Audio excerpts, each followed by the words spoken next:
Hello दोस्तों, राधे राधे। कैसे हैं आप सब लोग? आई होप आप सब लोग अच्छे होंगे।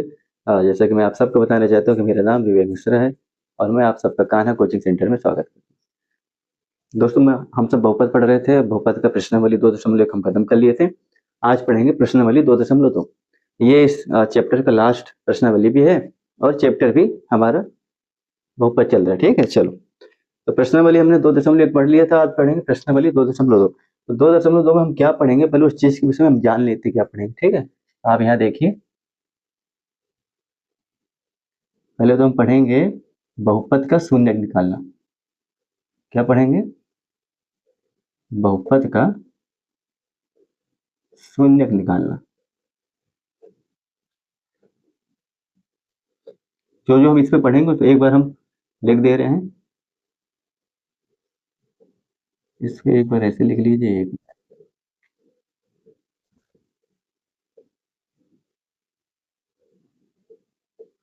प्रश्नावली 2.1 में हम पढ़े थे ग्राफीय विधि से किसी भी बहुपद के शून्यक निकालना कैसे निकाले जाते, वो हमने आपको बता दिया था। पहले वाले लेक्चर में हमने पूरे डिटेल कॉन्सेप्ट दे रखा था कि बहुपद होता क्या है और ग्राफीय विधि से कैसे निकालते हैं किसी भी बहुपद का शून्यक, वो हमने 2.1 में बता रखा है। इसमें हम जानेंगे कि पूर्ण वर्ग विधि से, अभाज्य गुणनखंड विधि से, द्विघात समीकरण विधि, 3 विधियां होती हैं। इसमें हम सीखेंगे कि अभाज्य गुणनखंड विधि से किसी भी बहुपद के शून्य को कैसे निकाला जाता है। दूसरा क्या सीखेंगे? दूसरा सीखेंगे बहुपद के शून्य तथा गुणांकों के बीच संबंध क्या होता है, ये सीखेंगे। क्या सीखेंगे? बहुपद के शून्य तथा गुणांकों के बीच क्या संबंध होता है, वो सीखेंगे।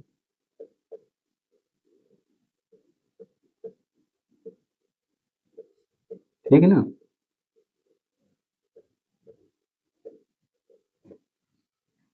बहुपद का शून्यक निकालना सीखेंगे। बहुपद के शून्यक तथा गुणांकों के बीच में क्या रिलेशन होता है, क्या संबंध होता है, उस चीज को हम सीखेंगे। ठीक है, तो चलिए पहले हम समझ लेंगे बहुपद के शून्यक होते क्या है। पहले हम इस चीज को समझ लेते हैं। ठीक है, देखिए हमारा व्यापक रूप क्या होता है बहुपद का, हमने बता रखा था। प्रश्नावली 2.1 में हमने जो बहुपद पूरा पढ़ा था, पूरी डिटेल में बता रखा था। इंट्रोडक्शन आप हमारा देखिएगा, उसमें हमने बहुपद के विषय में पूरा बता रखा था कि हमारा व्यापक रूप क्या होता है बहुपद का, ए एक्स का स्क्वायर प्लस का बी एक्स प्लस का सी। ठीक है ना? ये क्या होता है? बहुपद का व्यापक रूप होता है। व्यापक मतलब होता है मेन कि बहुपद हमारा दिखता कैसे। तो बहुपद हमारी यही होता है, जैसे इंसान का अपना एक फेस होता है, एक अपना नाम होता है, तो ये बहुपद है। मतलब ये दिखता ऐसे है, इस चीज का नाम क्या दे दिया हमने? बहुपद। और कैसा है, किस फॉर्म में है? व्यापक रूप में। कैसा है? व्यापक रूप में। अब इन्हीं की तरह दिखने वाले संख्यात्मक रूप में बहुत सारे बहुपद आएंगे। ओरिजिनल तो होते नहीं, ओरिजिनल तो यही है, इनकी तरह दिखने वाले। अब इनको हम अल्फाबेटिक मान में इसलिए मानते हैं, तो इनकी जगह आप कोई भी वैल्यू पुट करोगे, आपको अलग अलग तरह के बहुपद के मान मिलेंगे। अगर आप संख्यात्मक मान में बहुपद लोगे तो वो सिर्फ उसी बहुपद के लिए एक सटीक या विशेष मान होता है, सबके लिए नहीं होगा। ठीक है ना? इसलिए हम क्या करते हैं, अल्फाबेटिक मान में व्यापक रूप मानते हैं किसी भी बहुपद को। आप कुछ चीज भी ले लीजिए, द्विघात समीकरण ले लीजिए, कुछ भी ले लीजिए, हमेशा हम अल्फाबेटिक मान पे ही चीजों को लेके चलते हैं। ठीक है ना? चलो, ये हमारा हो गया व्यापक रूप। अब बहुपद के शून्य कैसे निकालते हैं, आप समझ लीजिए। किसी भी बहुपद की अधिकतम घात जितनी होगी, ऊपर वाले को क्या बोलते हैं? घात। किसी भी बहुपद की अधिकतम घात जितनी होगी, उतने ही उस बहुपद के क्या होंगे? शून्यक होंगे। क्या निकल के आएंगे? उतने ही उस बहुपद के शून्यक होंगे। अब एक चीज आपको हम और बता दें, घात हमेशा किसकी होती है? चर की होती है। किसकी होती है? चर। चर क्या होते हैं? जितने भी ए बी सी डी के या फिर अल्फाबेटिक जो भी हमारे अक्षर होते हैं, ए से लेके जेड तक, वो सब क्या होते हैं? चर होते हैं। चर एक अज्ञात राशि होती है जिसका मान हमें पता नहीं होता।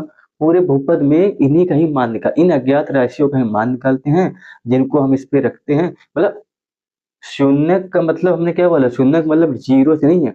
शून्य का मतलब एक्स का वह मान, एक्स का वो संख्यात्मक मान। और संख्यात्मक मान क्या होगा? कोई वास्तविक संख्या होगी। तो एक्स का वो संख्यात्मक मान जिसको यहाँ रखने पर बहुपद हमारा क्या हो जाए? शून्य हो जाए। तो मतलब उस मान में इतना प्रभाव है कि पूरे बहुपद को क्या कर देता है? शून्य कर देता है।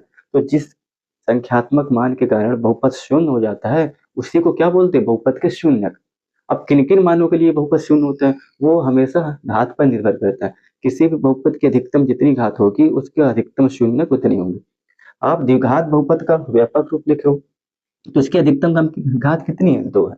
अधिकतम घात इसकी 2 है तो इसके कितने शून्यक निकल के आएंगे, 2 शून्यक निकल के आएंगे। कितने आएंगे, इसके 2 शून्यक निकल के आएंगे। ठीक है, देखिए जैसे हमने आपको बताया, हमने कोई एक बहुपद लिख लिया। बहुपद को लिखने का तरीका क्या होता है, पी एक्स। क्या लिखते हैं, P x. P for polynomial, जिसको हम बहुपद बोलते हैं।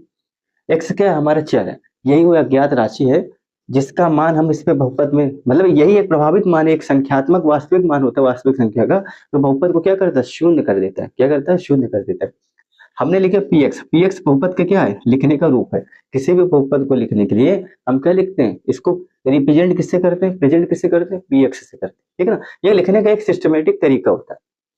ये जो भी दिया गया है ये गणितज्ञ के द्वारा ही दिया गया। देखिए अगर हमने कोई बहुपद ले लिया, पी एक्स बराबर एक्स माइनस 3। क्या ले लिया हमने, पी एक्स बराबर एक्स माइनस 3। ठीक है ना, कहने का मतलब एक्स वो अज्ञात राशि है, एक्स का कौन सा ऐसा मान है जो इस बहुपद को शून्य कर दे। ये एक रैखिक बहुपद है। कैसा है, रैखिक। हमने आपको बता रखा है, घात अगर एक हो तो कैसा बहुपद होगा, रैखिक बहुपद। घात अगर एक होगा कैसा बहुपद होगा, रैखिक बहुपद होगा। अब हमने कहा कि पी एक्स बराबर एक्स माइनस 3। ठीक है ना, अब एक्स का कौन सा मान है जो यहाँ आप पुट करोगे तो आपका बहुपद क्या हो जाएगा, शून्य हो जाएगा। क्या हो जाएगा, शून्य। अब आप एक चीज बताओ, एक्स माइनस 3 है, ठीक है ना, तो ये देखिए अगर बहुपद को शून्य करना है तो उसको 0 के बराबर ले जाएगी, समीकरण के बराबर ले जाएगी। उसको दिखाएंगे ना बराबर में क्यों, तभी तो शून्य होगा। कहने वाले लिखने का तरीका क्या होता है आप सीखो। अगर पी एक्स बराबर एक्स माइनस 3 है और हमें इस बहुपद को शून्य करना है, उसके शून्य निकालने। शून्य का मतलब ये जो अज्ञात राशि है ना, ये जो अज्ञात राशि चर है, इन्हीं का वैल्यू हमें ऐसे, इन्हीं का वैल्यू पुट करने से बहुपद क्या होता है, शून्य होता है। क्यों, क्योंकि x एक अज्ञात राशि होती है। कैसे होती है, एक अज्ञात राशि होती है, मतलब जिसका मान पूरे बहुपद में हमें निकालना होता है। तो ये अज्ञात राशि का कुछ ना कुछ एक संख्यात्मक मान होता है जो एक वास्तविक संख्या होती है। अब इन्हीं ऐसे मान होते हैं जो इन बहुपद में आप रखोगे तो उसको शून्य कर देगा। अब जिस x के जिस मान के कारण पूरा बहुपद शून्य हो जाता है उसको बहुपद का शून्यक बोल देते हैं। ठीक है ना, तो एक संख्यात्मक वास्तविक मान होता है, कोई जीरो नहीं होता। वो समझने वाली बात है। बहुपद जो होता है, x का जो मान होता है जो पूरे बहुपद को शून्य कर देता है उसको बहुपद का शून्यक, जिसके कारण बहुपद शून्य हो जाता है उसी को क्या बोलते हैं, बहुपद का शून्यक। अब देखिए अगर हमें इस बहुपद को शून्यक निकालना, अगर शून्यक निकालना है तो इसका मतलब कि बहुपद पूरा जीरो होगा, तो जीरो के बराबर ले जाएंगे। देखो पी एक्स बराबर एक्स माइनस 3 है, तो पी एक्स को आप, सॉरी एक देखिए इसको हटा दे रहे हैं, एक मिनट देखिए यहाँ समझिए। हमने लिखा पी एक्स बराबर जीरो की, अच्छा जीरो क्यों दिखाया, क्योंकि हमने जीरो क्यों दिखाया, क्योंकि एक्स का हुआ मान इसको जीरो करेगा। अगर बहुपद के शून्य निकालने हैं, कहने मतलब एक्स का हुआ मान जिसको शून्य कर दे, तो हम बहुपद को शून्य के बराबर ले जाएंगे ना, पी एक्स बराबर जीरो के ले जाएंगे। क्यों, क्योंकि एक्स का वो मान, प्रभावी मान इस बहुपद को क्या कर रहा है, शून्य कर रहा है, इसीलिए पी एक्स बराबर हम जीरो के ले जाएंगे, समीकरण के ले जाएंगे। अब पी एक्स बराबर कितना है, एक्स माइनस 3, बराबर में क्या है, जीरो। अब आप एक चीज बताओ, एक्स इधर है, 3 उधर ले जाओ, माइनस का क्या हो जाएगा, प्लस हो जाएगा। एक्स बराबर कितना है, 3। मतलब एक्स का मान कौन सा है, 3। एक्स का ये मान कौन सा है, 3। 3 अगर आप इस बहुपद में रख दोगे, देखो बच्चों हमने क्या बोला, 3 अगर आप इस बहुपद में रख दो, ये देखो बहुपद क्या हो गया, शून्य हो गया। कहने मतलब एक्स का हुआ मान जो बहुपद को शून्य कर दे, एक्स का हुआ मान जो बहुपद को क्या कर दे, शून्य कर दे। एक्स का हुआ मान जो बहुपद को क्या कर दे, शून्य कर दे। एक्स का हुआ मान जो बहुपद को क्या कर दे, शून्य कर दे, क्या कहलाता है हमारा, बहुपद के शून्य। क्या कहलाते हैं, बहुपद के शून्य। तो यहाँ पर 3 जो हमारा वैल्यू निकल के आया है एक्स का, वो पूरे बहुपद को क्या कर रहा है, शून्य कर रहा है। क्या कर रहा है, पूरे बहुपद को शून्य कर रहा है, तो यही एक्स के क्या हो जाएंगे, सॉरी यही बहुपद के क्या हो जाएंगे, शून्य हो जाएंगे। ठीक है ना। अब देखिए तो मतलब आप यहाँ क्या लिखोगे, आप गौर करना, इसको मिटा दे रहे हैं, एक मिनट देखिए, इसको हटा दे रहे हैं, ये यहाँ से हटाइए। देखिए इसको एक मिनट में इसको हटा दें। देखिए यहाँ देखिएगा, देखिए देखिए आप ही बताइए, आप क्या लिखोगे? पी तीन, एक्स का मान कितना है? तीन। मतलब पी तीन के लिए हमारे बहुपद क्या हो जाएगा? जीरो हो जाएगा। जो हमारे बहुपद है एक्स माइनस तीन, ठीक है ना? मतलब अगर एक्स का मान आप तीन रख दोगे तो इसका वैल्यू वैल्यू क्या हो जाएगा? शून्य हो जाएगा। मतलब कहने का मतलब एक्स का क्या है? बहुपद का संख्यात्मक मान क्या है? तीन। इस तीन के लिए पूरा बहुपद क्या हो जाएगा? शून्य हो जाएगा। तो ये तीन क्या है? इस बहुपद का शून्य है। क्या है? शून्य। कहने का मतलब शून्य का मतलब एक्स, ये जो पूरे बहुपद में एक एक्स होता है ना, अज्ञात राशि, उसका कौन सा मान जो पूरे बहुपद को शून्य कर देता है? वो एक प्रभावी मान होता है, क्योंकि प्रभाव डालता है ना बहुपद में। अगर प्रभावी मान ना होता तो बहुपद हमारा शून्य कैसे होता? होता ही नहीं। तो इस बहुपद में प्रभाव डाल रहा है कौन? वो एक्स जो अज्ञात राशि होती है ना, उसका संख्यात्मक मान। और हमेशा एक्स का जो मान होगा वो एक वास्तविक संख्या होगी। क्या होगी? हमेशा एक वास्तविक संख्या होगी। ठीक ना? तो कहने का मतलब ये पी हमारा बहुपद पॉलिनोमियल, और ब्रैकेट के अंदर क्या है? तीन। तीन क्या है? ये एक्स की वैल्यू है। क्या है? एक्स की वैल्यू। तो ये एक्स की जो वैल्यू है तीन, तीन के लिए पूरा बहुपद क्या हो जाएगा? जीरो। तो मतलब अगर पूछेंगे एक्स माइनस तीन का शून्य क्या होगा, तो आप कहोगे सर जी एक्स का माइनस तीन का शून्य हमारा होगा तीन। क्या होगा? तीन। आई होप आपको समझ में आया होगा। पूछा जाए एक्स माइनस तीन के शून्य क्या होंगे, आप कहोगे तीन। आप फिर से समझिए हमने क्या बोला, कि अगर आपसे पूछा जाए बहुपद के शून्य, तो शून्य का मतलब ये होता है, आप ये समझ लीजिए कि आपको बहुपद में दो चीज मिलेगी। एक संख्यात्मक मान मिलेगा, एक आपका बीजगणितीय मान मिलेगा। ठीक है ना? जितने भी चर होते हैं, चर को क्या बोलते हैं? ए बी सी डी के जो अक्षर होते हैं, ए से लेकर जेड तक, इनको हम चर बोलते हैं। क्या बोलते हैं? वेरिएबल्स बोलते हैं। अब जितने भी अल्फाबेटिक मान होते हैं वो एक अज्ञात राशि होती है। कैसे होती है? एक अज्ञात राशि होती है। क्यों? क्योंकि इनका हमें मान पता नहीं होता। और संख्यात्मक मान हमें क्या होता है? पता होता है। तो इन मानों का क्या मान होता है, इसी चीज को हम पूरे बहुपद में ढूंढते हैं। क्योंकि हमने पहले ही दर्जा दे दिया कि जो एक्स होता है ना, वो एक अज्ञात राशि होती है। कैसे होती है? अज्ञात राशि। क्योंकि इसका मान हमें पता नहीं होता। ये एक संख्यात्मक मान में निकल के आएगा, और संख्यात्मक मान क्या होगा? हमेशा एक वास्तविक संख्या होगी इस बहुपद के लिए। तो एक्स का जो मान हमें संख्यात्मक मिलता है ना, जिसको बहुपद में रखने पर उसको क्या बना दे? जीरो बना दे, तो उसको हम प्रभावी मान बोलते हैं। क्यों? क्योंकि वो मान में इतना प्रभाव है जो बहुपद को क्या करता है? शून्य कर देता है। तो आप ये कहोगे बहुपद की शून्य होने की कंडीशन एक्स पर निर्भर करती है। अब एक्स के उस मान पर निर्भर करती है जो इसको क्या कर देगा? शून्य कर देगा। और हमेशा ये किस पर निर्भर करता है? एक्स की अधिकतम पावर पर निर्भर करता है। देखिए एक्स को ज्यादा रॉयल्टी दी जाती है, गुणांक भी एक्स के पास होते हैं और घात भी एक्स के पास होती है। तो एक्स की जितनी अधिकतम घात होगी, उस बहुपद को उतने अधिकतम शून्य होंगे। ठीक है ना? अगर एक घात है, रैखिक बहुपद, देखो जिसके ऊपर कोई घात नहीं होती उसको हम एक मानते हैं। क्या मानते हैं? ये हमने आपको बता रखा था। एक घात है तो रैखिक बहुपद, अगर दो घात है तो हमने लिख दिया एक्स की पावर दो, तो मतलब द्विघात बहुपद। तो अधिकतम शून्य कितने होंगे? दो। मतलब एक्स के यहाँ पर दो मान निकल के आएंगे। कितने निकल के आएंगे? दो मान निकल के आएंगे एक्स के। कितने? दो। एक्स के यहाँ पर दो मान निकल के आएंगे, जिसको बहुपद में हम रख देंगे तो बहुपद को क्या कर देगा? जीरो कर देगा। तो मतलब ये दो मान निकल के आएंगे, वो कैसा मान होगा? एक प्रभावी मान होगा। कैसा होगा? प्रभावी मान। क्यों? क्योंकि उसके अंदर इतना प्रभाव है, इतना इम्पैक्ट डालेगा कि पूरा बहुपद क्या हो जाएगा? हमारा शून्य हो जाएगा। क्या हो जाएगा? शून्य। तो आप ये समझ लीजिए, अगर आपको कोई भी बहुपद दिया है, आपको बहुपद के शून्य निकालना, आपको बहुपद शून्य होते कि आपको निकालोगे कैसे? कोई भी अगर आपको बहुपद दे रखा है, तो जो एक्स हमारा होता है ना, चर, अज्ञात राशि, मतलब इन्हीं का ही मान होता है, संख्यात्मक मान होगा वास्तविक संख्या में। क्योंकि जो भी मान निकल के आएगा वास्तविक संख्या होगी। तो एक्स का ही मान होगा जो आप पूरे बहुपद में रखोगे, उसको शून्य कर देगा। अब दो घात है तो दो अधिकतम एक्स के मान होंगे, तो जो एक्स का मान होगा जो पूरे बहुपद को जीरो करते, उसको ही उस बहुपद का शून्य कहते हैं। ठीक है ना? क्योंकि बाकी तो संख्यात्मक मान है, उनका तो कोई रोल ही नहीं। और जो आप देखा जाए तो जो एक्स है वही एक बीजगणितीय चर, बीजगणितीय पद है ना, वो एक पद है। और वो कैसा है? एबीसीडी के अक्षर है। तो उन्हीं का ही वैल्यू निकलेगा। उनको अज्ञात का दर्जा दिया गया है, मतलब ये कभी हमें प्राप्त नहीं होते। एक्स का मान बदलता रहता है, एक्स नहीं, चर का मान बदलता रहता है, आप ये बोलो, क्योंकि एक्स भी चर में आता है। तो एक्स का मान बदलता रहता है, चर का मान बदलता रहता है। अब अलग अलग बहुपद के लिए अलग अलग एक्स के मान होंगे, इसलिए इनको हम क्या बोलते हैं? कि चर कैसे होते हैं? जो बदलते रहते हैं। क्या होते हैं? बदलते रहते हैं। आपको अलग बहुपद मिलेगा, उसके लिए एक्स का मान अलग होगा। अब यहाँ पर आपने लिए तो एक्स बराबर कितना? एक्स बराबर तीन लेने पर आपका बहुपद शून्य हो रहा है। अभी कोई और आपको नया बहुपद मिलेगा, वहां एक्स का कोई और वैल्यू होगा। ठीक है ना? तो किसी भी बहुपद में एक्स पर आप फोकस करो, एक्स के जो भी आपको वैल्यू मिलेगा, और जो उस बहुपद को क्या कर दे, जीरो कर दे। मतलब एक्स को जो भी आप वैल्यू वहां पुट करोगे बहुपद में, अगर उससे बहुपद हमारा शून्य हो गया, देखो पी एक्स बराबर हमने क्या लिया था, हमने यहाँ लिया था ना पी एक्स बराबर, देखो अब पी एक्स बराबर एक्स माइनस 3, ये लिया था ना। अब हमें फोकस एक्स पे करना है कि एक्स का कौन सा मान यहाँ रख दे। हमने यहाँ रख के दिखाया 3, आप 3 रख दोगे पूरे बहुपद क्या हो जाएगा, शून्य हो जाएगा। बहुपद शून्य एक्स के मान के कारण हुआ, तो हम क्या बोल देंगे, उसी को बहुपद का शून्य बोल देंगे। तो मतलब एक्स का ही मान हमारे बहुपद के लिए शून्य का काम करता है। एक्स का ही मान बहुपद के लिए किसका काम करता है, शून्य का काम करता है। आई होप आपको समझ में आया हो, ठीक है। तो हमारे क्लियर हो गया कि बहुपद का शून्य कैसे निकालते। अब निकालेंगे, देखो आपने ये समझा कि बहुपद के शून्य होते क्या है, पहले आप ये समझिए, क्योंकि निकालना निकालना बात की बात है। अब इनको निकालने की 3 विधि होती है। कौन सी विधि होती है, 3 विधि।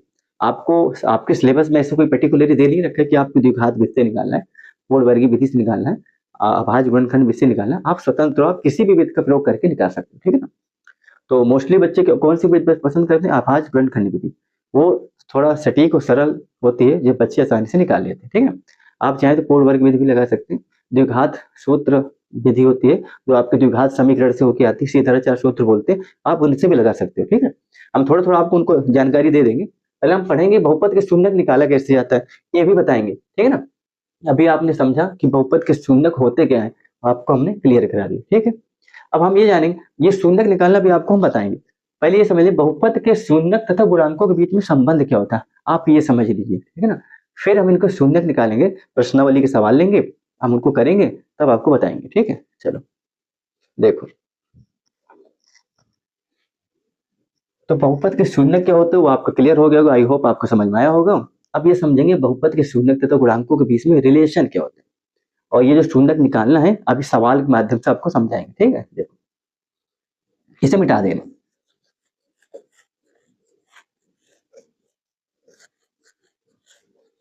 ये हटा दे रहे हैं, फिर आपको बताएंगे।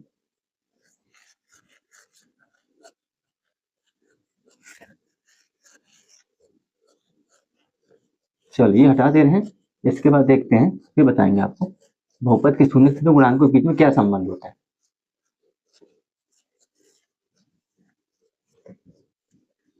ये भी नया नया रजिस्टर है, इसे सही से मिट भी नहीं रहा है। एक मिनट,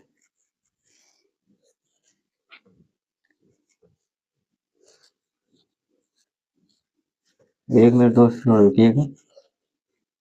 चलो हम समझेंगे कि थोड़ा, एक मिनट बच्चों रुको ना, तो हाँ चलिए देखते हैं। ये हम घर से क्लास ले रहे हैं, इसलिए थोड़ा नया बोर्ड है, तो रजिस्टर अभी इसमें सही से चल नहीं रहा है, ठीक है ना। तो समझने की कोशिश करिएगा। हम क्या समझेगा कि बहुपद के शून्यक तथा गुणांकों के बीच में क्या संबंध होता है, वो हम समझेंगे। देखो हमारे बहुपद का व्यापक रूप पूछे अगर आपसे, क्या होता है, आप क्या बताओगे कि सर जी होता है ए एक्स स्क्वायर प्लस का बी एक्स प्लस का सी। ये हमारा क्या होता है, ये हमारे बहुपद का व्यापक रूप होता है। क्या होता है, व्यापक रूप होता है। हमसे क्या कह रहा है, देखो कि बहुपद के शून्यक और हमारे कैसा है, तो एक द्विघात बहुपद है, कैसा है आप लिख लो, ये एक द्विघात बहुपद है, क्योंकि हमारे सिलेबस में सिर्फ और सिर्फ द्विघात बहुपद की ही चर्चा की गई है। 10वीं के पाठ्यक्रम में सिर्फ और सिर्फ द्विघात बहुपद की चर्चा की गई। अब ये कैसा फॉर्म है, ये व्यापक रूप है। कैसा रूप है, व्यापक रूप, ठीक है। कैसा रूप है, व्यापक रूप है। अब देखिए हमसे कह रहे हैं कि बहुपद के शून्यक तथा गुणांकों के बीच में संबंध क्या होता है। जैसे हर इंसान का अपना एक संबंध होता है, किसी कोई दोस्त होता है, किसी का कोई रिश्तेदार निकलता है, तो कुछ ना कुछ रिलेशन में लगता है एक दूसरे का। वैसे ये भी इनके जो शून्यक होते हैं ना, उनका गुणांकों के साथ भी अपना एक रिश्ता होता है। क्या होता है, एक रिश्ता होता है। क्या रिश्ता होता है वो हम समझेंगे। जैसे अपने में इंसानों में रिश्ता होता है ना, कि हमारा कोई दोस्त है तो दोस्तों का रिश्ता हो गया, भाई का रिश्ता होता है, बहन का रिश्ता होता है, और भी रिश्ते होते हैं। वैसे इनके जो शून्यक होते हैं ना, उनका गुणांकों के साथ रिश्ता होता है। और हमने पहला इंट्रोडक्शन में पूरा निचोड़ बता रखा है बहुपद का, चर चर गुणांक घात पद और संकारक ऑपरेटर, ये सब चीज होते हैं, पूरा डिटेल में बता रखा है। आप हमारी पहली बहुपद की जो स्टार्टिंग वीडियो है इंट्रोडक्शन, आप वहां से जाके लीजिए, आपको पूरा क्लियर हो जाएगा। देखो अभी हमारा बहुपद है, ठीक है ना, एक बार आपको फिर से रिवाइज करा दे रहे हैं। देखो बच्चों, इसमें जो 2 की अधिकतम घात कितनी है, तो ऊपर वाले को क्या बोलते हैं, पावर। जो एक्स के ऊपर बैठा रहता है उसको हम क्या बोलते हैं, घात बोलते हैं या पावर या डिग्री बोलते हैं। और आपको एक चीज बता दें कि पूरे बहुपद में सबसे मेन कौन होता है, एक्स।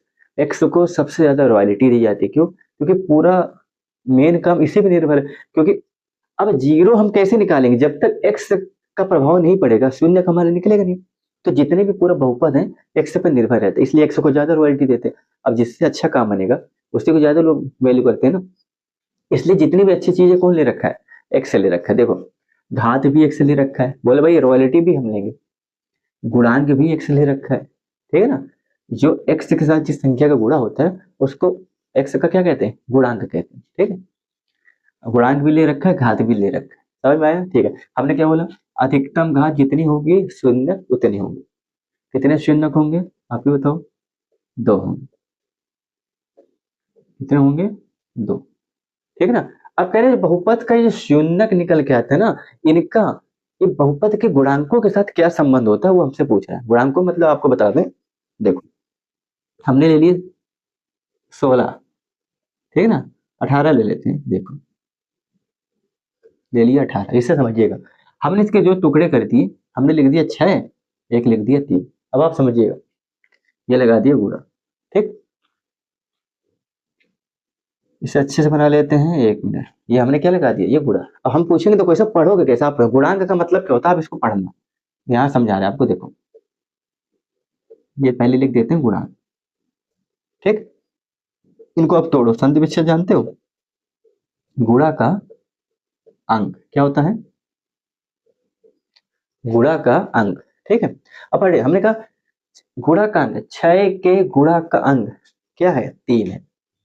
6 के गुणा का अंक क्या है, 3। 6 का जो गुणा जिसके साथ गुणा करें क्या अंक, 3। अभी उल्टा चलो, ये तो हो गया इसका, 3 के गुणा का अंक क्या है, 6। 3 के जो गुणा हुआ है इस गुणा का अंक क्या है, 6। 3 के गुणा का अंक गुणांक, 3 के गुणा का अंक गुणांक, 6 के गुणा का अंक गुणांक, 6 के गुणा का अंक क्या है, 3।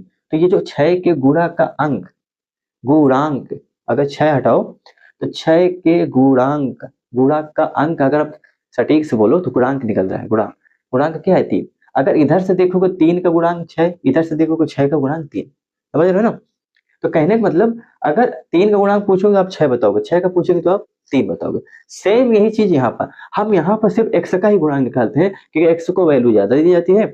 ऐसा नहीं बोलेंगे भैया 3 का गुणांक बता दो, एक्स को वैल्यू ज्यादा दी जा रही है तो पूरा फोकस किस पर रहेगा, एक्स पर रहेगा, एक्स की हर चीजों पर रहेगा। एक्स का घात क्या है, एक्स का गुणांक क्या है, पूरा, क्योंकि ये पूरा खेल किसका, एक्स का हो रहा है, ठीक है ना। देखिए कह रहे शून्यक तथा गुणांकों के बीच में संबंध क्या होता है, ये हमें निकालना। तो देखिए ये हमारा एक व्यापक रूप है, इसके द्विघात बहुपद है, इसके अधिकतम शून्य कितने होंगे, 2, ठीक। अब गुणांक क्या होता है, देखो अगर हमसे पूछेंगे भैया एक्स की घात 2 है तो एक्स की घात 2 का गुणांक क्या होता है, आप ही बताओ। गुणांक क्या, हमने अभी बताया कि भैया अगर 3 का पूछेंगे तो पीछे वाली संख्या। तो एक्स के साथ जिस भी संख्या का गुणा होता है उसको हम क्या बोलते हैं, उस एक्स का ये चर का गुणांक बोलते हैं। एक्स के साथ जिस भी संख्या का गुणा होगा उसको हम एक्स का क्या बोलेंगे, गुणांक बोलेंगे। और हमेशा वो संख्या एक्स के पीछे आएगी, कहाँ आएगी, हमेशा वो संख्या एक्स के पीछे आएगी। अब फिर एक एग्जाम्पल समझिए, हमने लिख दिया 3x, हमने क्या बोले, एक्स के साथ जिस संख्या का गुणा होगा उसको एक्स का गुणांक कहेंगे, क्या कहेंगे, एक्स का गुणांक कहेंगे। और हमेशा गुणांक एक्स के पीछे आता है, कहाँ आता है, पीछे आता है। और घात हमेशा एक्स के ऊपर बैठता है, क्लियर है। घात हमेशा एक्स के ऊपर बैठेगा, कुछ भी ले लो, 2 ले लो, 1 ले लो, घात एक्स के ऊपर बैठेगा और गुणांक एक्स के पीछे। और गुणा, हाँ ये समझ लो, घात हमेशा एक्स की ही होगी बहुपद में, घात हमेशा एक्स की होगी बहुपद में, गुणांक भी हमेशा एक्स का ही होगा बहुपद में, ठीक है ना। देखो अब आप ये बताओ, हम करें एक्स स्क्वायर का गुणांक, यहाँ पे एक्स की पावर 2 है ना, आप ही बताओ एक्स स्क्वायर का गुणांक, अरे जी ए है। अच्छा एक्स का गुणांक बता दो, क्योंकि हम क्या बोले, गुणांक घात किसकी होगी, हमेशा एक्स की होगी, पूरा खेल ही एक्स का हो रहा है। बी है। अचर पद कितना है, अचर पद क्या बोले, हमने बताया था, हमने क्या बोला था आपको, सी है। हमने क्या बोला था, अचर क्या होते हैं, जितने भी संख्यात्मक मान है ना, गणित में जो भी संख्याएं होती हैं उन्हें हम सबको क्या बोलते हैं, अचर। क्यों, ये अपने आप में एक स्वतंत्र होते हैं और इनका मान हमेशा बदलता रहता है, इनको हम कांस्टेंट भी बोलते हैं, स्थिरांक, नियतांक। ये क्या होते हैं, बदलते रहते हैं। क्यों, सॉरी सॉरी सॉरी, अचर क्या होते हैं हमारे? अचर हमारे होते हैं जितने भी गणित की संख्या होती हैं उनको सबको क्या बोलते हैं? अचर। इनको हम कांस्टेंट या स्थिरांक नियतांक बोलते हैं। इनका मान बदलता नहीं है, ठीक है ना। वो गलती से निकल गया था। बदलेगा किसका मान? बदलेगा आपका चर का मान। एक्स वाई जेड जो भी एबीसीडी के अक्षर होते हैं, ए से लेकर जेड तक, इनको हम बोलते हैं चर। इनका मान बदलेगा, लेकिन कांस्टेंट या नियतांक या अचर है, इनका मान नॉन वेरिएबल सी बदल। ये आपका मान क्या होता है? बदलते नहीं है, ये एक स्थिर वैल्यू होती है, ठीक है ना। वो गलती से निकल गया था, देखो हमने क्या बोला? चर का मान बदलेगा, अचर का मान नहीं बदलेगा। अचर क्या होते हैं? जितनी भी गणित की संख्या होती है, एक दो तीन चार वास्तविक संख्याएं होंगी, उनको हम क्या बोलेंगे? उनको सबको हम अचर बोलेंगे। क्या बोलेंगे? अचर। इनका मान बदलता नहीं है। अगर हमने दो लिख दिया ना, तो दो दो ही रहेगा। ऐसा तो है नहीं कि सदियों पुराने भी दो दो ही था, आगे वाले आने वाले समय में भी दो दो ऐसे लिखा जाएगा, ठीक है ना। अगर हमने कह दिया भैया 2 + 2 कितना होता है? 4। अब ये बदल तो जाएगा नहीं कि भैया 2 + 2 = 8 कर दोगे, 8 तो होगा नहीं। अब 2 + 2 4 ही होता तो 4 ही होगा, ठीक है ना। तो मतलब एक स्थिर वैल्यू, दो का स्थिर वैल्यू है कि दो भाई दो के साथ मिलाओगे तो 4 बनता है। ये एक स्थिर एक नियत है। ये अपनी बातों पे अटल है कि भैया आज भी हम दो हैं, कल भी दो रहेंगे। आप हमारे साथ दो जोड़ोगे तो हम 4 ही बनेंगे। आज भी जोड़ोगे तब भी 4 बनेंगे, कल भी जोड़ोगे तब भी 4 बनेंगे, आने वाले समय में भी जोड़ोगे तब भी 4 बनेंगे। ऐसा तो है नहीं कि आज हम 4 हो गए, कल 10 साल बाद आप हमसे आके मिलोगे हम 8 बन जाएंगे, नहीं होगा ना। कहने का मतलब जितने भी आपके संख्यात्मक मान होते हैं उनको हम अचर बोलते हैं। अचर का मान आपका बदलता नहीं है। चर का मान क्या बदलता? आज आपने x की वैल्यू 3 रखा, आपको अलग बहुपद का मान आया। कल आपने x का मान 10 रखा, आपको अलग बहुपद का मान आया, ठीक है ना। और दूसरी बात, अगर आज आपने x की वैल्यू 3 रखा किसी और बहुपद के लिए, तो आपको अलग वैल्यू मिलेगा बहुपद का। उसी 3 को किसी और बहुपद में रखोगे तो वैल्यू वही है। वैल्यू वही है। x के बराबर आप 3 यहाँ रखे पहले बहुपद में, तो आपको पूरे बहुपद का मान अलग निकल के मिला। x बराबर 3 आप किसी और बहुपद में रख रहे हो, वहां पर x का मान कुछ और निकल के आ रहा है। तो मतलब मान क्या हो रहा है? बदल रहा है। संख्या वही है लेकिन मान बदल गया। लेकिन इनकी केस में ऐसा नहीं है। अगर 2 + 2 आज भी 4 है तो कल भी 4 रहेगा, आने वाले समय में भी क्या रहेगा? आने वाले समय में भी 4 रहेगा, ठीक है ना। तो आपको समझ में आया होगा। अचर पद क्या होते हैं? जो भी संख्यात्मक मान। यहाँ पर x बराबर तो कुछ है ही नहीं, तो ये कोई संख्या ही होगी, तो सी क्या होगी? एक अचर पद होगा। क्या होगा? अचर। तो अगर आपसे पूछेंगे द्विघात बहुपद के गुणांक क्या क्या है? गुणांक हमेशा x के होते हैं, हमने बोला है। तो भैया एक्स स्क्वायर का क्या है? ए है। एक्स क्या है? बी है। अचर पद क्या है? सी है, ठीक है ना। देखो एक मिनट, अचर पद क्या है आपका? अचर पद आपका सी है। हम कह रहे हैं जो गुणांक है ना, और इसके जो शून्यक निकल के आएंगे दो, इसके जो शून्यक निकल के आएंगे दो, इन शून्यक का इन गुणांक के साथ क्या संबंध होता है? हमने क्या बोला? जो हमारा बहुपद का शून्यक निकल के आएगा, देखो बहुपद का जो शून्य निकल के आएगा ना, बहुपद के शून्य। अब ये बताएं कि कोई व्यापक रूप है। अब इस बहुपद के कितने शून्य आएंगे? 2 शून्य आएंगे। अब जितनी अधिकतम घात होगी उतने उसके शून्य निकल जाएंगे। अब इनके शून्य तथा इस जो बहुपद के गुणांक है, एक्स स्क्वायर के गुणांक ए, ये बी और ये सी, तो इनका और ये जो इन देखो पूरा खेल एक्स का।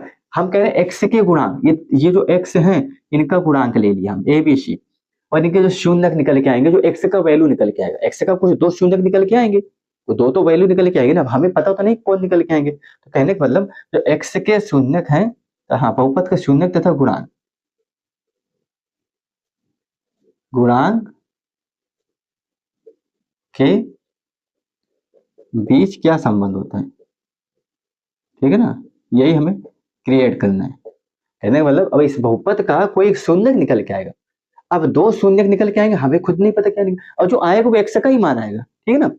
तो मतलब एक्स का ही गुणांक होता है, एक्स का ही शून्यक होता है। तो देखिए एक्स का गुणांक हमें क्या मिला? A B C. क्या मिला? X A B C. लेकिन शून्यक हमें पता नहीं। अब एक्स का 2 वैल्यू तो निकल के आएगा, लेकिन हमें पता नहीं क्या निकल के आया। इनमें कोई 2 मान तो निकल के आएगा, हमें पता है नहीं। और व्यापक रूप में हमें ये भी नहीं पता ए बी सी क्या है। ये व्यापक रूप का एक्स स्क्वायर का गुणांक है ना, ए बी सी। अब ए बी सी कोई संख्यात्मक मान ही होगा। अगर आप किसी बहुपद को हल करोगे तो कोई संख्यात्मक मान ही होगा। अब ये हमें पता तो है नहीं कौन संख्यात्मक मान है, यहाँ पर तो दे रखा है एबीसी, हमने मान लिया। अच्छा, ये तो हमने एबीसी यहाँ से लिया व्यापक रूप से। अब व्यापक रूप से एक्स के 2 मान निकल के आएंगे, वो हमें भी नहीं पता क्या निकल के आएंगे, लेकिन जो भी निकल के आएगा कोई संख्यात्मक मान होगी, ठीक है ना। अब इनके जब हमें चीजें नहीं पता, हम कुछ मान लेंगे। माना इसके 2 शून्य, पहले शून्य क्या मानोगे? माना, चलो यहाँ का इसको ऊपर कर रहे, देखो इसे मिटा देना, फिर आपको समझा रहे, नीचे नहीं आएगा। देखो ये भी नया रजिस्टर लिया है, अभी घर पे आ रखे हैं, तो घर से आपकी क्लास ले रहे हैं।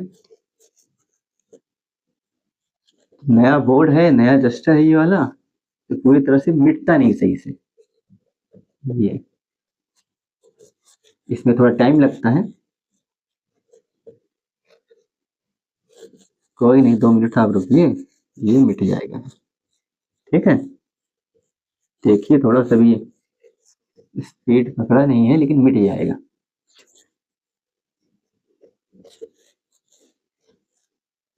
कोई नहीं, चलो अभी नया है तो इसकी थोड़ी फिनिशिंग नहीं है। हमारा क्या है कि वहां से तो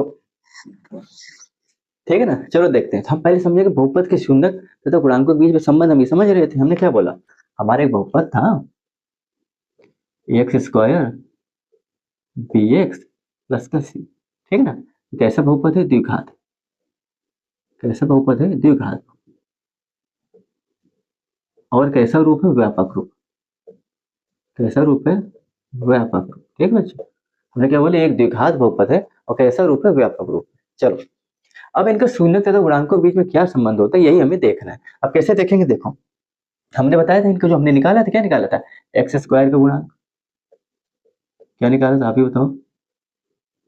एक्स स्क्वायर गुणांक क्या निकाला था हमने, ए। देखो इसे, एक्स का गुणांक क्या निकाला था, आप ही बताओ। अभी हमने सब समझा रखा है, बी। और अचर पद कितना है आपका, अचर पद आपका है सी, ठीक है ना। अब इसी बहुपद के दो शून्यक होंगे, जितना एक्स का घात होगा उतने ही शून्यक होंगे। अब दो शून्यक क्या है हमें पता नहीं, हम कुछ मान लेते। क्या माने, हमारा इसके दो शून्यक, इस बहुपद के दो शून्यक क्या है, देखो बहुपद के दो शून्यक क्या, अल्फा व बीटा, ठीक है ना। इस गणतज्ञ ने यही माना है, इनको यही कसौटी दी गई है, यही रूप दिया गया कि अल्फा व बीटा आप मान के चलो। आप ऐसा नहीं कि आप कुछ नहीं, आप कुछ और भी मान सकते हो, लेकिन जो शुरू से चला आ रहा है ना, लोगों ने यही माना है, तो यही मानते हैं, दो ग्रुप के अल्फा व बीटा। ये क्या है, दो शून्य के।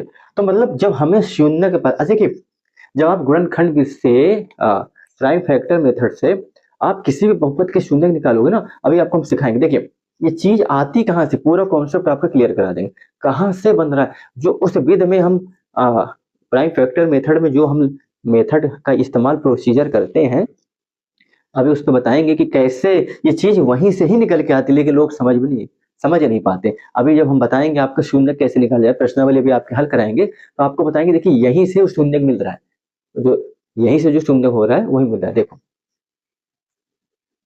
इसमें घबराने नहीं, आपको सब बताएंगे। हमने कहा बहुपद के दो शून्य हमें पता नहीं, अब कुछ ना कुछ तो निकल के आएंगे, तो हमने क्या मान लिया, हमने मान लिया अल्फा व बीटा। माना कि भैया इस बहुपद के दो शून्य निकल के आए, एक अल्फा एक बीटा। ये एक्स के ही मान है, किसके मान है, ये एक्स के ही तो मान है। एक्स बराबर अल्फा व बीटा, दो हमें शून्य मिल गए। मतलब ये वैल्यू यहाँ पुट करेंगे तो बहुपद को क्या कर देगा, शून्य कर देगा। ये स्टैंडर्ड फॉर्म में, इससे हम क्या बनाएंगे, इससे एक कॉन्सेप्ट क्लियर करेंगे, एक स्टैंडर्ड मानक देंगे कि भैया अगर जैसे बहुपद का हमने व्यापक रूप दिया, एक स्टैंडर्ड मानक दे दिया, भैया आप इसको किसी भी बहुपद में इस्तेमाल कर सकते हैं, ठीक है ना। आप कोई भी संख्यात्मक रूप में कोई बहुपद लीजिए, ऐसा ही मिलता जुलता रहेगा। तो कहने का मतलब आपको एक स्टैंडर्ड फॉर्म दे दिया जाएगा, उसकी जगह आप कोई भी बदलती हुई संख्या रखते जाइए। जैसे जैसे आप संख्या का मान बदलते रहेंगे, आपके नए रूप में अलग अलग बहुपद बनते जाएंगे, और वैसे सवाल बनते जाएंगे, आप उनको हल करते चले जाएंगे, ठीक है ना। व्यापक रूप क्या है ये, तो ऐसे प्रकार का हमने, जब हमने व्यापक रूप बहुपद का बना दिया, तो शून्यकों को गुणांक तथा बहुपद के शून्य तथा गुणांक के बीच में क्या रिलेशन होता है, उनका भी हम क्या करेंगे, एक स्टैंडर्ड फॉर्म में एक स्ट्रक्चर बनाएंगे। जो भी रिलेशन होगा, रिलेशन को हम किस चीज में दर्शाएंगे, रिलेशन को हम किस पे दर्शाएंगे, एक स्टैंडर्ड मानक रूप में दर्शाएंगे, जिससे कि हर एक बहुपद का जब हम शून्य तथा गुणांक के बीच में रिलेशन निकालें, तो हर उसमें क्या बैठे हो, एकदम फिट बैठे, ठीक है ना। क्योंकि हम अचर पद नहीं, चर पद के रूप में मानेंगे, इसका भी एक स्टैंडर्ड फॉर्म बनाएंगे, जैसे बहुपद का एक स्टैंडर्ड फॉर्म है, इनका भी एक स्टैंडर्ड फॉर्म बना देंगे कि कोई भी आप किसी भी बहुपद का अगर आप शून्य तथा गुणांकों के बीच में रिलेशन निकालोगे ना, तो वो हर के लिए क्या होगा, फिट बैठेगा। जैसे यहाँ पर आपने अल्जेब्रिक मान लिया ना, अल्फाबेटिक, वैसे यहाँ पर भी आप लोगे तो क्या हो जाएगा, सॉरी हमने क्या यहाँ पर आपने अल्फाबेटिक मान लिया, अल्जेब्रिक में भी यही आता है। ABCD, A से लेकर जेड तक के अक्षर आते हैं। तो यहाँ पर भी आप A से लेकर जेड तक के अक्षर के रूप में एक स्टैंडर्ड मानक आप इनको मानोगे, तो आप किसी भी बहुपद में रखोगे, इसका वैल्यू क्या करेगा, सेटिस्फाइड कर देगा, ठीक है ना। चलो देखो, अब हमने माना कि भैया बहुपद के दो शून्यक होते हैं अल्फा व बीटा, ये हमने माना, ठीक है ना। और इनके गुणांक हमने दे रखा है ABC होता है। अभी आपके सामने हमने करके बताया था भैया कि 18 को आप दो टुकड़ों में बांटो, 6 3 18, 9 दूनी 18, कुछ भी कर लो। तो हमने क्या बताया था कि भाई 9 का गुणांक 3, 2, 2 का गुणांक 9, ठीक है ना। चलो अब इनके बीच में रिलेशन क्या होता है, देखिए अगर दो शून्यक दे रखे हैं और गुणांक दे रखे हैं, तो इनके बीच में रिलेशन ये होता है कि अगर आप दोनों शून्यक को जोड़ दो, अगर आप इन दोनों शून्य को जोड़ दो, अल्फा बस बीटा, मतलब शून्यकों का योगफल इनको बोलते हैं। क्या बोलते हैं, शून्यकों का योगफल, सम ऑफ रूट्स। देखो शून्यकों का योगफल बोलते हैं, क्या बोलते हैं, इसे बोलते हैं शून्यकों का योगफल, ठीक। तो ये शून्यकों का योगफल मतलब दोनों शून्य को आपस में हमने जोड़ दिया, तो हमें क्या मिलेगा इनका, देखो ये तो हो गया शून्य।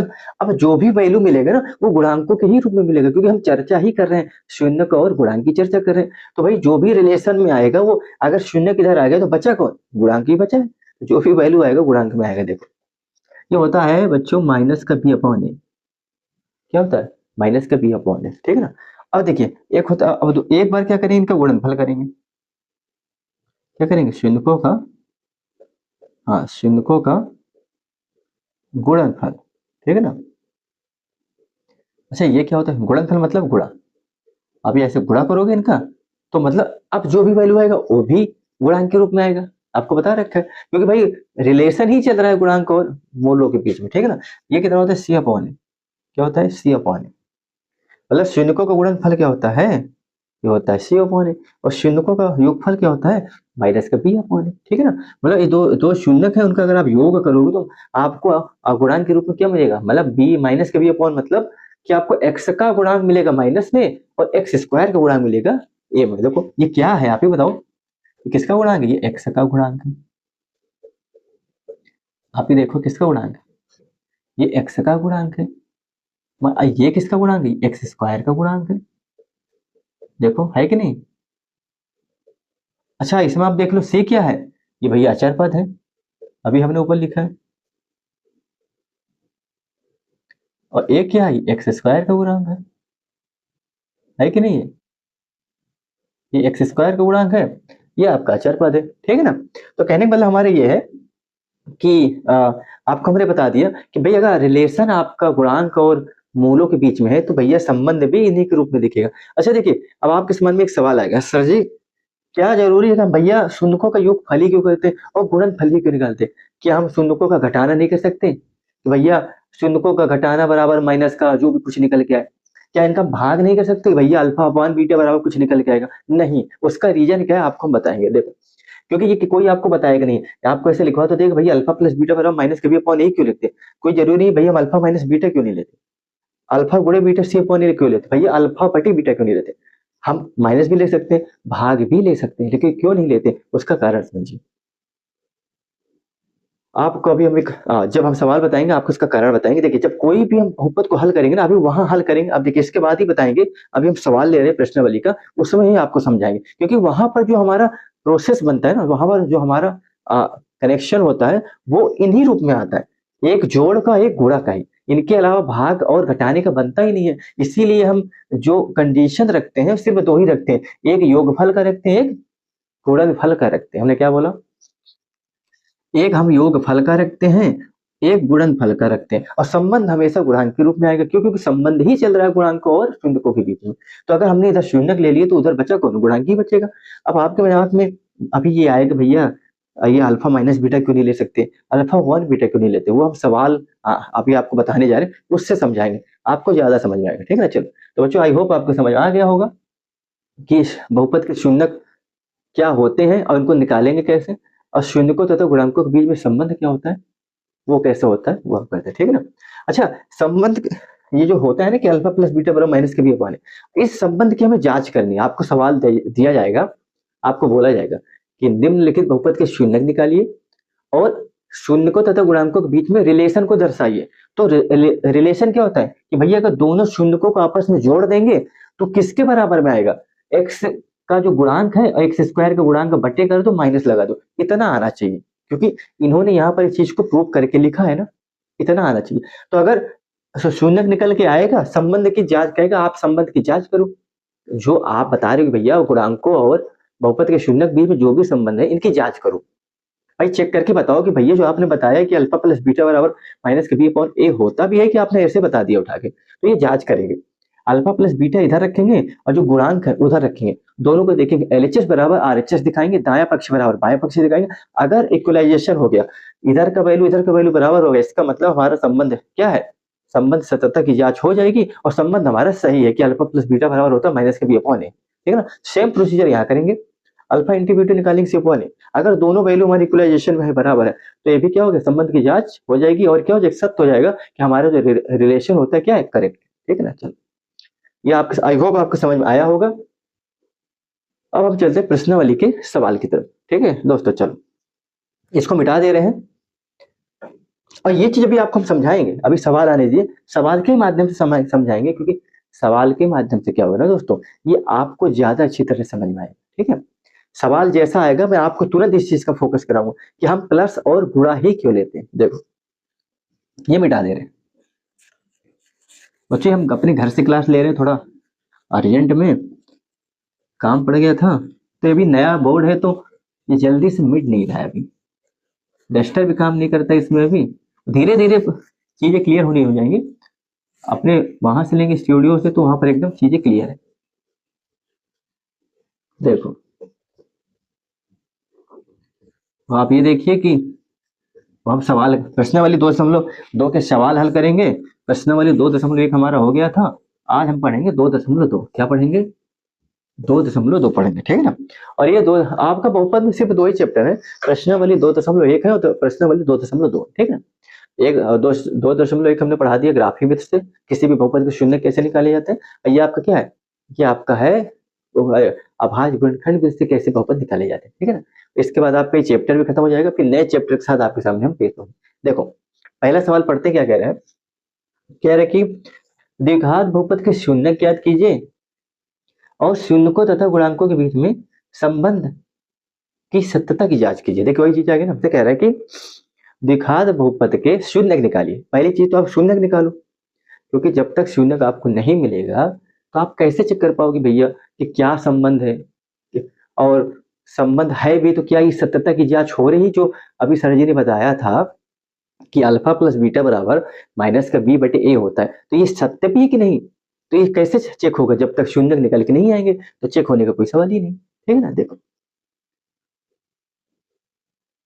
अब सवाल पढ़ते हैं हम। हमने आपको पढ़ा कि द्विघात बहुपद के शून्य निकालने हैं और हमसे कह रहा है कि शून्यकों तथा गुणांकों के बीच में संबंध जो है ना, आपने भी लिखवा, जो हमने लिखवाया था कि भैया जो शून्यकों तथा गुणांकों के बीच में आपने भी संबंध बताया है, इनकी सत्यता की जांच करके बताओ कि भैया जो आप बोल रहे हो सही भी है कि गलत है। ठीक है ना, देखो कैसे करेंगे, पहले तो हम शून्य निकालेंगे। अब शून्य निकालने की कौन सी विधि होती है, तीन विधि होती है, अभाज्य गुणनखंड विधि और पूर्ण वर्ग विधि और द्विघात सूत्र विधि। ठीक है ना, लेकिन बच्चों आपको बच्चे मोस्टली क्या कौन सी विधि यूज करते हैं, अभाज्य गुणनखंड विधि। क्यों, क्योंकि जो ये विधि होती है ना ये जल्दी समझ में आ जाती है। ठीक है ना, द्विघात सूत्र भी विधि आपको बता देंगे, वो आपका श्रीधराचार्य सूत्र होता है, माइनस का b plus minus under root b square minus का 4ac अपॉन 2a। ठीक है ना, पूर्ण वर्ग विधि क्या होता है, square method, complete square method. उसमें हम क्या करते हैं, बीज गणितीय सर्वक्षमता लगती है। अब बीज गणितीय सर्वक्षमता जो हमारी लगती है ना, ए प्लस बी का होल स्क्वायर ए माइनस बी का होल स्क्वायर ए क्यूब माइनस का बी क्यूब ए प्लस बी का होल क्यूब ए माइनस बी का होल क्यूब ए क्यूब प्लस माइनस का बी क्यूब, यही सब लगती है। इन्हीं सब का इस्तेमाल करके क्या बनाते हैं, square method, complete square method से हम क्या निकालते हैं, शून्य निकालते हैं। देखो तो हम गुणनखंड से सीखेंगे भैया शून्य कैसे निकाले जाते हैं। हमें कह रहे हैं पहले आप शून्य निकालो, फिर जो इनका रिलेशन आपने बनाया है उसको आप प्रूव करके दिखाओ, सत्यता की जांच करके बताओ, तो वही हम करेंगे। देखो क्या दे रखा है, पहले दे रखा है एक्स स्क्वायर माइनस का 2x, इधर से लिख लेते हैं देखो, जिससे आ जाइए, इसको यहां से लिख लेंगे। देखो पहले तो किसी चीज को लिखना सीख लो। बहुपद दे रखा है एक्स स्क्वायर माइनस का 2x माइनस का 8। ठीक है, बहुपद को लिखा कैसे जाता है ये लिखो। हमने क्या बोला था, अगर इसको प्रेजेंट करेंगे कैसे प्रेजेंट करेंगे, पी एक्स बराबर पी फॉर पॉलिनोमियल, एक्स मतलब एक्स का ही वैल्यू होता है जो उसको शून्य करेगा। इसलिए हम एक्स लेते हैं। एक्स के उस मान को ढूंढ रहे हैं जिसको क्या कर देगा, शून्य कर देगा। यही भाई वैल्यू तो आप एक्स का तो निकाल रहे हो, एक्स का तो ढूंढ रहे हो ना, शून्य दे रखा है क्या, एक्स स्क्वायर माइनस का 2x माइनस का 8, ये आपका दे रखा है बहुपद, ठीक है ना। भाई पी एक्स बराबर आपका इतना बहुपद दे रखा है, ठीक है ना। अब देखिए अगर इस बहुपद का शून्य निकालना है तो बहुपद को शून्य करना पड़ेगा, तभी तो निकलेंगे भाई। और शून्य कब होगा, जब एक्स का मान शून्य होगा, तभी शून्य निकलेगा। तो आप क्या करोगे, पहले क्या लिखो, पी एक्स बराबर 0, शून्य के लिए पी एक्स बराबर 0 दिखाओगे। क्यों दिखाओगे, क्योंकि भाई एक्स का ही मान इस पे रखोगे पूरा 0 हो जाएगा। तो बहुपद शून्य तभी होगा जब एक्स बराबर 0 रखोगे, तब मतलब एक्स का मान 0 होगा ना। करेंगे मतलब भाई इस पूरे बहुपद का शून्य निकालोगे, शून्य निकलने मतलब पूरे बहुपद क्या होगा, 0 के बराबर ले जाओगे, तभी तो शून्य निकल के आएगा। बिना जब तक 0 के बराबर लेके नहीं जाओगे तो इक्वेशन नहीं बनेगा, समीकरण नहीं बनेगा, तो आपका 0 नहीं। देखिए बहुपद के शून्य निकालने के लिए हमें उसको समीकरण बनाना पड़ता है, उसको समीकरण के बराबर ले जाते हैं। समीकरण की पहचान ही होती है बराबर से।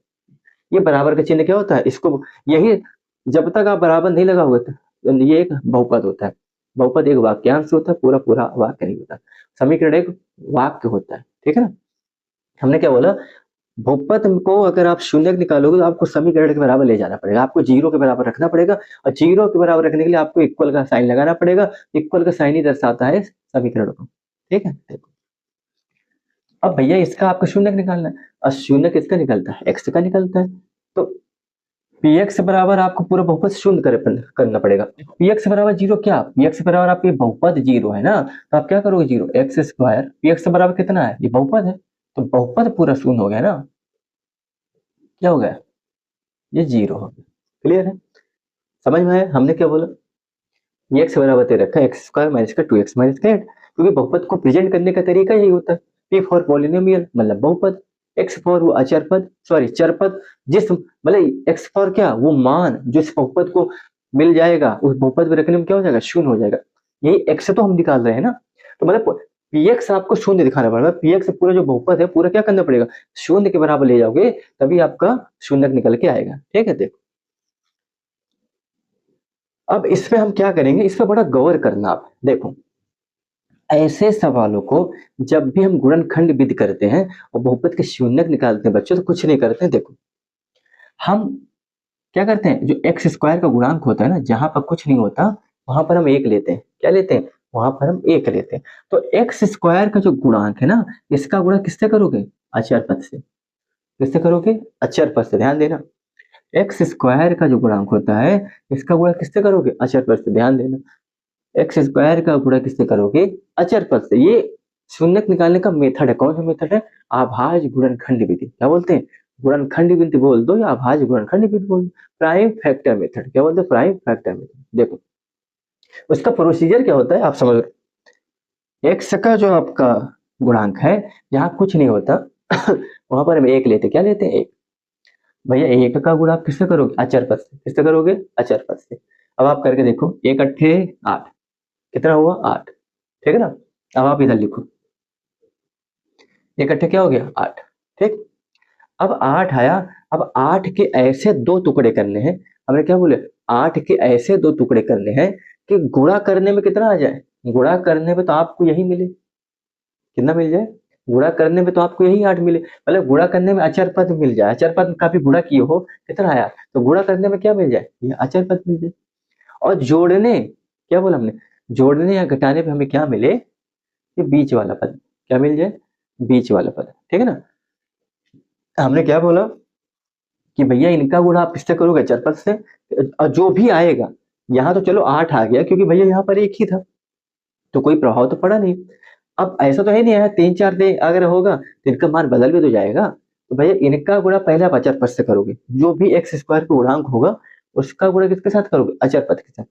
जो भी आएगा उसके दो टुकड़े ऐसे बनाओ कि गुणा करने में तो हमको यही मिले, और जोड़ने घटाने में क्या मिले, ये मध्य वाला पद है। कितना मिलना चाहिए, मध्य वाला पद, आई मीन एक्स का गुणांक मिलना चाहिए। तो एक्स को फोकस नहीं करना, माइनस का फोकस अभी मत करो। अभी क्या देखना है कि भैया जोड़ने घटाने पे हमें 2 मिल जाए, क्या मिल जाए, जो। अगर आप माइनस की तरफ जाओगे ना कंफ्यूज हो जाओगे, वो हम बाद में बताएंगे। पहले आप इतना करना, पहली चीज क्या करना है कि एक्स के गुणांक का गुणा अचर पर से करा दो। इधर भी माइनस प्लस का ध्यान मत दो, ठीक है ना, तो कंफ्यूज हो जाओगे। देखो x का जो गुणांक है उसका अचर पर से आप गुणा कर दो, ठीक। अब जो भी आ जाए, चलो यहाँ पर 8 आ गया, अब इसके ऐसे दो टुकड़े करो कि गुणा करने में क्या मिल जाए, गुणा में तो यही मिले, और जोड़ने या घटाने में क्या मिलना चाहिए, बीच वाला पद। मतलब जो x का गुणांक है, x का गुणांक क्या है 2, ये मिलाना चाहिए। और यहाँ पर भी आप माइनस पर ध्यान मत दो। देखो अब दो टुकड़े कैसे करोगे, अभाज्य गुणनखंड विधि लगाओ। देखो ये काटो, दो चौको 8, फिर काटो, दो दूनी 4, दो एक कम 2। कहाँ तक काटना है, एक तक। कहाँ तक करना है, जब तक यहाँ पर हमारा क्या ना जाए, जब तक हमारा एक ना जाए, ठीक है ना। अब देखो एक चीज, अब ये हमारे पास अभाज्य गुणनखंड से हमें 3 टुकड़े मिले। अब इन्हीं में से हमें ऐसा 2 टुकड़े लेने हैं कि भैया गुणा करने पे तो 8 आ जाए और जोड़ने घटाने में क्या आ जाए 2। अभी माइनस का ध्यान मत दो, ठीक है ना, वो बाद में देखो हमने ले लिया सर जी, 2 तो ये ले ली, एक जोड़ा ये ले लिया, 2 दूनी 4 होता है, एक ये ले लिया। देखो 4 दूनी कितना होगा 8। तो एक चीज आपको और बता दे कि आप इससे बेफिक्र हो जाइए कि गुणा करने पे आपको तो हमेशा वो संख्या मिल ही जाएगी। हमने क्या बोला, गुणा करने पे आपको हमेशा ये संख्या मिल ही जाएगी, इस पे कोई दिमाग नहीं लगाना। दिमाग कहाँ लगाना है, इसे जोड़ने घटाने का सीन बनाने में। आप गुणा करोगे क्योंकि इन्हीं का गुणा करोगे ना आपस में। अब जो भी टुकड़े बनाओगे, यहाँ से चलो 3 ही टुकड़े हैं, किसी में 6-7 टुकड़े होते, अब वहां से ढूंढ के बनाना है। अब 6-7 टुकड़े का अगर आप कॉम्बिनेशन मिलाओगे मल्टीप्लाई का, तो ऐसा तो 9 दूनी भी 18 होते हैं, 6 त्रिक भी 18 होता है, तो 2-3 तरह के बनेंगे। लेकिन हमें लेना कौन सा है, जो जोड़ने घटाने पे बीच वाले पद को सेटिस्फाइड करते हैं। तो कहने वाले गुणा करने पे आपको तो ये गुणांक तो मिल ही जाएगा, आपको गुणा करने पे ये तो मिल जाएगा। समस्या कहाँ पर आती है, ये यहाँ बीच वाला पद बनाने में। तो इसको तो ध्यान देना नहीं, वो आपको मिल ही जाएगा, ठीक है ना। आप जो भी टुकड़ा लोगे, हर टुकड़े में ये तो मिल ही जाएगा आपको। लेकिन समस्या कहाँ बनेगी, यहाँ। तो फोकस किस पे रहेगा, यहाँ पर। देखो 4 दूनी 8, ये तो हमें मिल गया।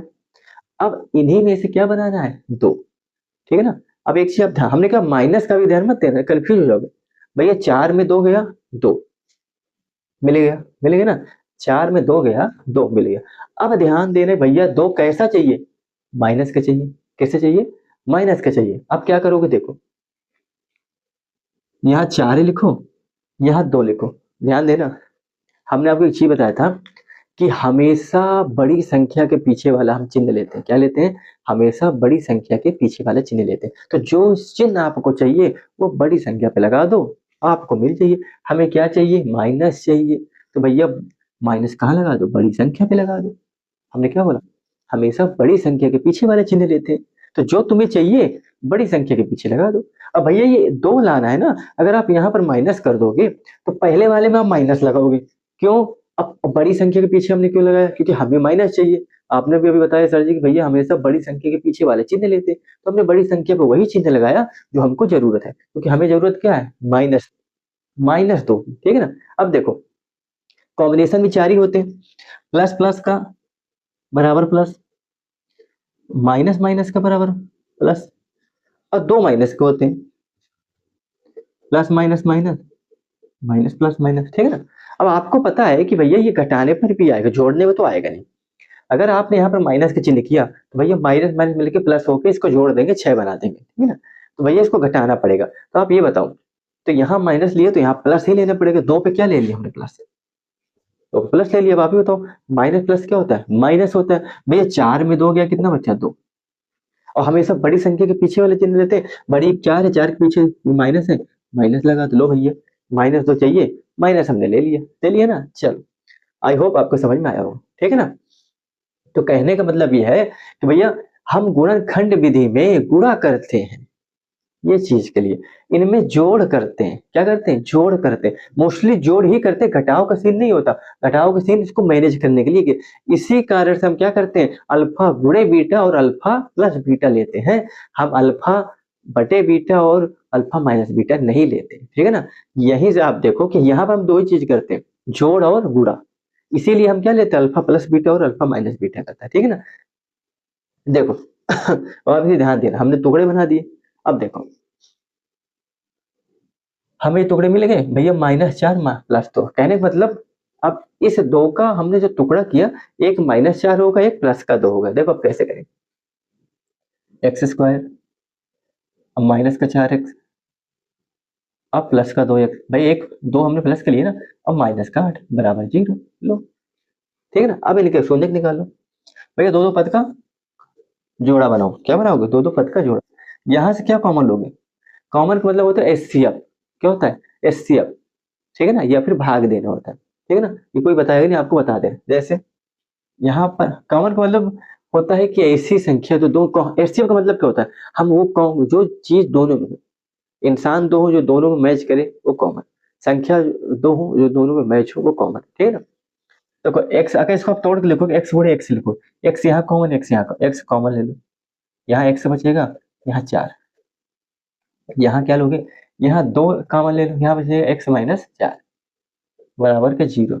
देखो एक पद ये मिला, एक पद ये। अब इन दोनों पद में क्या कॉमन है सर जी? इसमें तो ये कॉमन है, इसको ले लो कॉमन।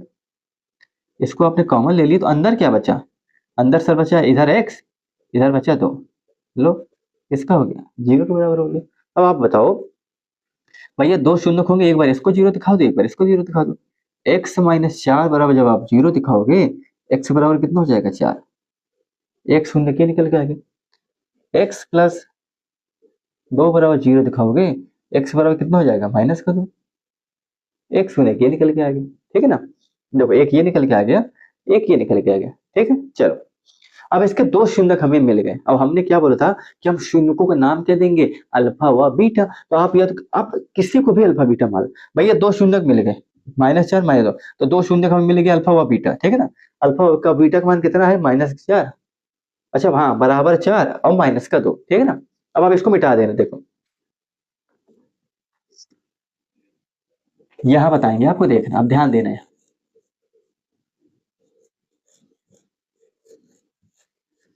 यहाँ पर ध्यान देना आप, मैं आपको क्या बता रहा हूँ। देखो भैया हमने आपको क्या बताया था कि यही तो शून्यक हमारे अल्फा बीटा हम मानते हैं। एक्स बराबर 4, एक्स बराबर -2, यही हमारे दो शून्यक है अल्फा व बीटा। तो हम क्या मानोगे? मान हमारे दो शून्यक निकल के क्या आ गए? दो शून्यक अल्फा व बीटा कितने आ गए? कितना आ गया? मान लो 4 और -2, ठीक है ना। अब कोई जरूरी नहीं आप इसको अल्फा ले लो, इसको बीटा, कोई फिक्स नहीं है, किसी को ले सकते हो। दो शून्य अल्फा और बीटा कितना गए? क्योंकि भैया एक्स का जो मान हमारे लिए, एक्स का मान ही शून्य होता है, हमने शून्य को क्या माना था? अल्फा और बीटा, ठीक है ना। अब क्या संबंध की जांच करो, हमसे क्या कह रहे भैया? संबंध की जांच करके बताओ कि आपने जो आपने हमें बताया था कि भैया सर जी शून्यकों का अगर योगफल कर देते हैं तो वो जो गुणांक है माइनस का बी बटे अपॉन ए, एक्स का गुणांक बटे एक्स स्क्वायर के गुणांक के बराबर होता है। तो ये आप हमें जांच करके बताओ, इस सत्य आप बता रहे हो कि झूठ बता रहे हो। तो यही हम चेक करेंगे। एलएचएस बराबर आरएचएस को देखेंगे कि एलएचएस और आरएचएस बराबर है कि नहीं, बाया पक्ष दाया पक्ष बराबर है कि नहीं। कि भैया गढ़ते के साहब ने जो हमें चीज बताई है कि अल्फा प्लस बीटा बराबर माइनस का बी अपॉन ए होता है, ये सत्य भी है कि ऐसे हवा में बता दिया गया, ठीक है ना। वही हम कर रहे हैं, संबंध की जांच। क्योंकि सवाल पे दे रखा है कि शून्यक तो निकालो निकालो तथा शून्यकों तथा गुणांकों के बीच संबंध की जांच करो कि जो आपने बताया सही भी है कि गलत है, ठीक है। देखो संबंध की जांच करें। अब केस कितने बनते हैं? दो, एक जोड़ का एक गुणा का। देखो शून्यकों का पहले आप क्या करो, पहले एक चीज करो, अभी मन दिए हुए समीकरण की पहले व्यापक पद से तुलना करके गुणांक निकाल लो, तभी तो करोगे ना। देखो दिए हुए समीकरण की, देखो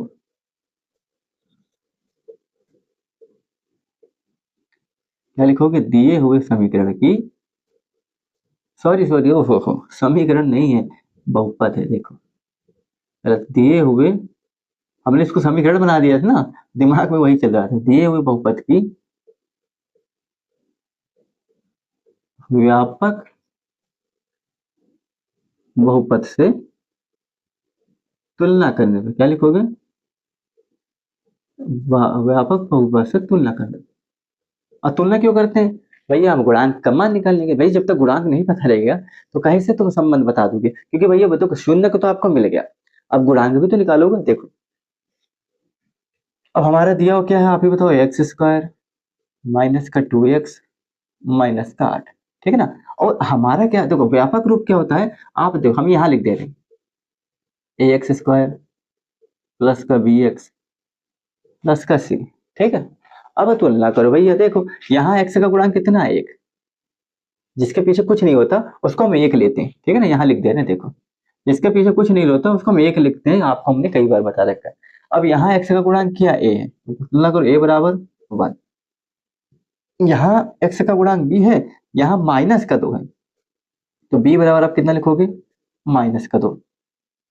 सी बराबर यहाँ कितना है, सी बराबर यहाँ -8 है, सी बराबर -8। लो भैया ए बी सी भी हमें मिल गया, अब ए बी सी भी मिल गया। अब भैया जो इनका संबंध होता है, एक क्या होता है, शून्यकों का योगफल, क्या होता है, शून्यकों का योगफल, ये क्या होता है, शून्यकों का योगफल होता है अल्फा प्लस बीटा। क्या होता है, शून्यकों का योगफल होता है अल्फा प्लस बीटा, कितना होता है, माइनस का बी अपॉन ए, यही होता है। अब ध्यान दो भैया, बी कितना आप ही बता दो, सर जी 2 है, माइनस का 2 है सर जी, देखो। अब शून्यकों का योगफल कितना होता है आप ही बता दो, हमारा शून्य क्या है 4, और योगफल निकाला है, ये दूसरा क्या है, -2, ठीक है ना, इधर देखो। अब भैया बी कितना है, सर जी बी तो -2 है, भैया माइनस पहले से था, अब माइनस तो हमने और लगा दिया। ए कितना है, सर जी ए तो 1 है, ये तो 1 है। अब देखो प्लस माइनस माइनस, 4 -2, ठीक है ना, माइनस माइनस प्लस, ये 2, 1 का तो कोई सवाल ही नहीं, 4 में 2 गया 2, इधर कितना 2। अब आप एक चीज देखो भैया, हमारा बायां पक्ष बराबर दायां पक्ष बराबर हो गया, बायां पक्ष बराबर दायां पक्ष बराबर हो गया। अब यही तो हमें जांच करना था, अब कि भैया जो सर जी ने बताया था कि शून्यकों का योगफल और गुणनफल आपस में क्या होते हैं, बराबर होते हैं। मतलब कहने मतलब शून्यकों का योगफल सर जी ने बताया था कि जो शून्य, अगर आप शून्यक का योगफल कर दो तो माइनस का बी बटे ए हो जाता है, और अगर आप शून्यकों का गुणनफल कर दो तो सी बटे ए हो जाता है। तो ये चीज हमें जांच करनी, सर जी ने जो बताया सही भी बताया कि हवा बता दिए, तो सही है कि नहीं। अगर ये आपका सही है तो मतलब आपका सवाल भी सही है, आपने जो शून्यक निकाले हैं वो भी सही है। अगर ये गलत हो रहा है इसका मतलब आपका शून्यक गलत निकला है, ठीक है ना। अपने सवाल की पहचान आप इनसे कर सकते हो। अगर आपका ये सही निकल के आया तो आपका सवाल का शून्यक सही है, गलत निकल के आया तो शून्यक आपने गलत निकाल रखा है, ठीक है। तो देखिए 2 बराबर 2 आ गया, बायां पक्ष बराबर दायां पक्ष बराबर हो गया, मतलब शून्यकों का योगफल किया तब भी 2 आया, और शून्य का योगफल बराबर माइनस का बी बटे ए होता, ए भी 2 आ गया। इसका मतलब संबंध की जांच हमारी क्या करेक्ट है, ठीक है ना। एक और बाकी है गुणनफल वाला, वो भी देख लेते हैं। देखो आप इसका स्क्रीनशॉट ले लीजिए, इसे मिटा देते हैं, उसका फिर देख लेते हैं उस वाले का, ठीक है। देखो ये मिटा दे रहे हैं क्योंकि ये चीज बच्चे ये थोड़ा सा यहाँ कर दे रहे हैं, ठीक है ना। चलो यही कर दे रहे हैं, इसको मिटा दे रहे हैं, इसको हटा दे रहे हैं, ठीक है। देखो अब एक और निकाल दे रहे हैं,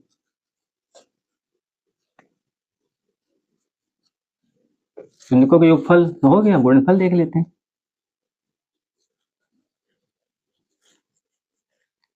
अब गुणनफल देख लेते हैं हमारा, देखो इतने में हो जाएगा, ये निकाल दे। और शून्यकों का गुणनफल क्या होता है आप ही बताओ, शून्यकों का गुणनफल, शून्यकों का गुणनफल क्या होता है, ये होता है अल्फा इंटू बीटा।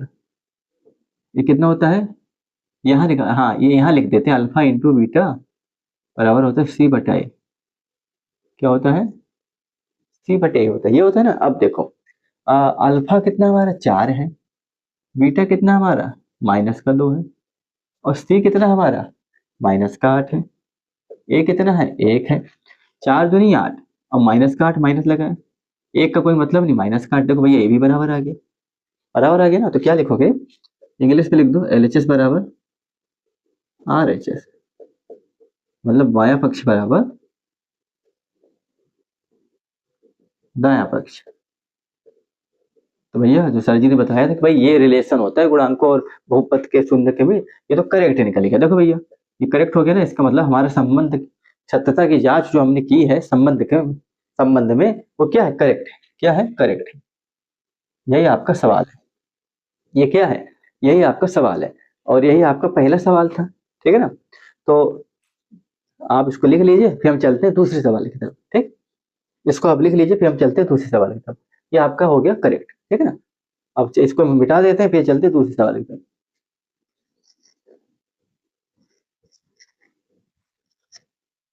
चलो इसको मिटाते हैं, अब चलते हैं आगे। ठीक है, देखो,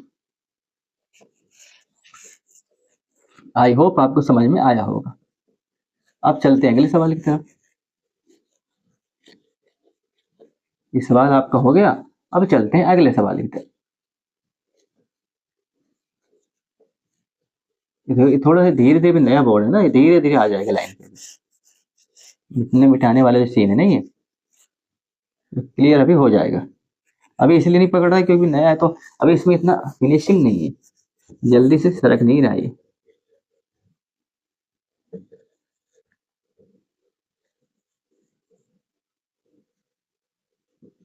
चलो बच्चों, अब दूसरे सवाल की तरफ चलते हैं। हमारा दूसरा सवाल क्या दे रखा है, उसको देखते हैं।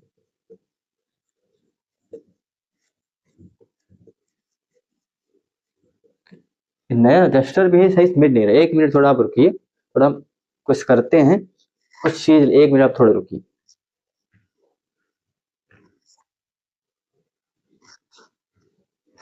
चलिए हम ये इससे देख लेते हैं, इससे जल्दी मिट जाएगा।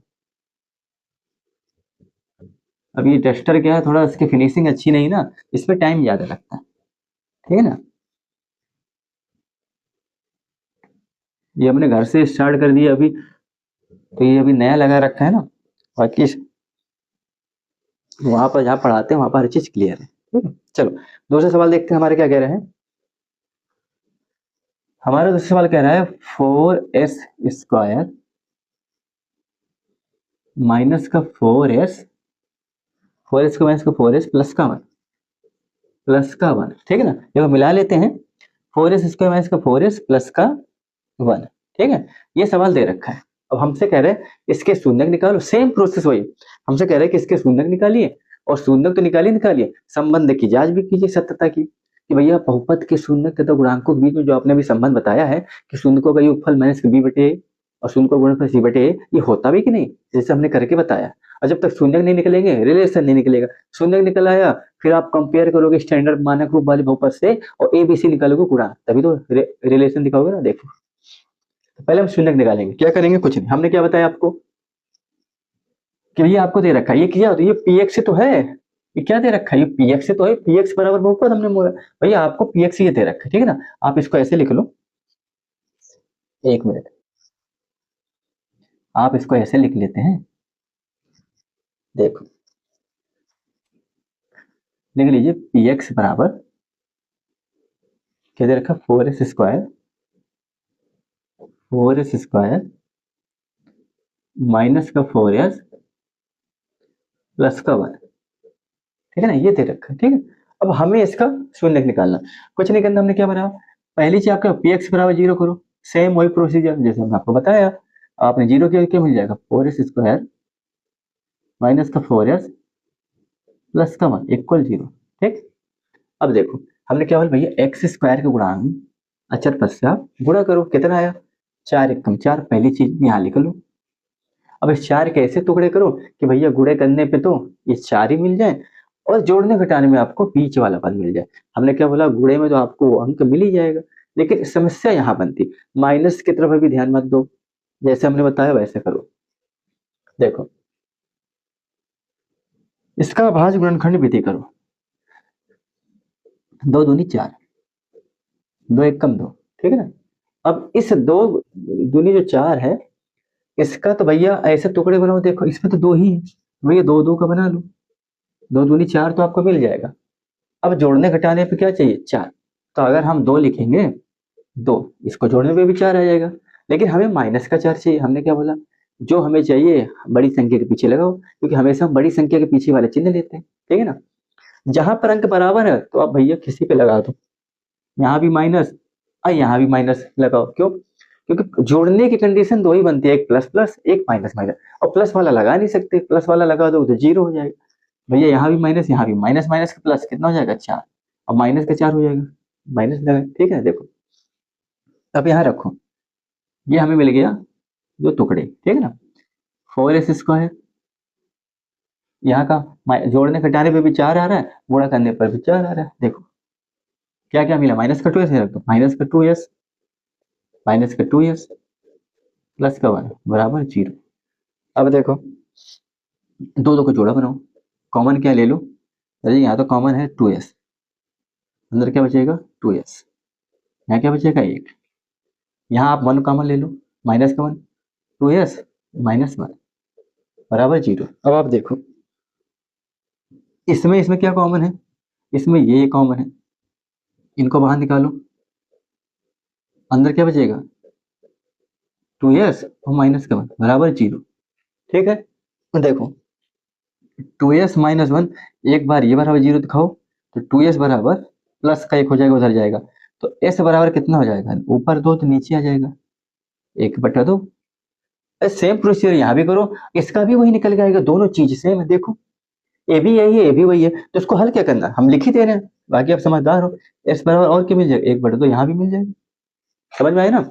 हमने इसका निकाला तो 1/2 आएगा, इसका भी वही आएगा, क्योंकि दोनों क्या है सेम। अब देखो आपको दो शून्य मिल गया, क्या मिल गए 1/2 1/2। ठीक, अब देखो इसको हटा दे रहे हैं, अब देखो अब क्या निकालोगे भैया, आप संबंध की जांच करो। हमें दो शून्य क्या मिल गए, अल्फा व बीटा। अच्छा हमारे दो शून्य क्या हो गए, देखो दो शून्य अल्फा व बीटा, और अब कितना आ गए 1/2, 1/2 माना दो शून्य हम मानते हैं, अल्फा व बीटा कितना आ गया 1/2 1/2। अब क्या करोगे, देखो संबंध की जांच कैसे करोगे, एक चीज देखो, पहले क्या करोगे, दिए हुए समीकरण की सेम वही प्रोसीजर, व्यापक समीकरण से तुलना करने पर क्या करोगे, तुलना करने पर, व्यापक समीकरण से तुलना करने पर, कोई नहीं आप इसका तुलना कर दो। देखो व्यापक क्या होता है, एक्स स्क्वायर प्लस का बी एक्स प्लस का सी, हमारा वाला क्या है 4s² माइनस का 4s और प्लस का 1। ठीक है ना, चलो तुलना करो।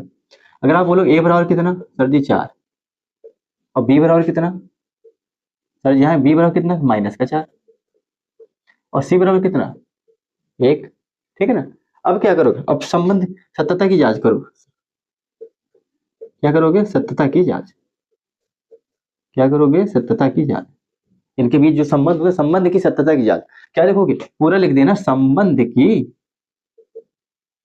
क्या लिखोगे संबंध की सत्यता की जांच। ठीक है, चलो करो दो। अब जांच में आपका दो केस बनता है, और क्या बनता है, एक बनता है अल्फा प्लस बीटा, यहाँ डायरेक्ट लिख दे रहे शून्य का योगफल होता है, क्या है माइनस का बी अपॉन ए होता है। अब माइनस का बी कितना है, माइनस पहले से है और 4 पहले से माइनस लगा, ए कितना है 4 है, निकाल दो और इधर ध्यान देना, अल्फा कितना आपका 1/2, यहाँ भी वैल्यू पुट करो, बीटा कितना है 1/2, ये कितना आ जाएगा माइनस माइनस प्लस हो जाएगा 4/4।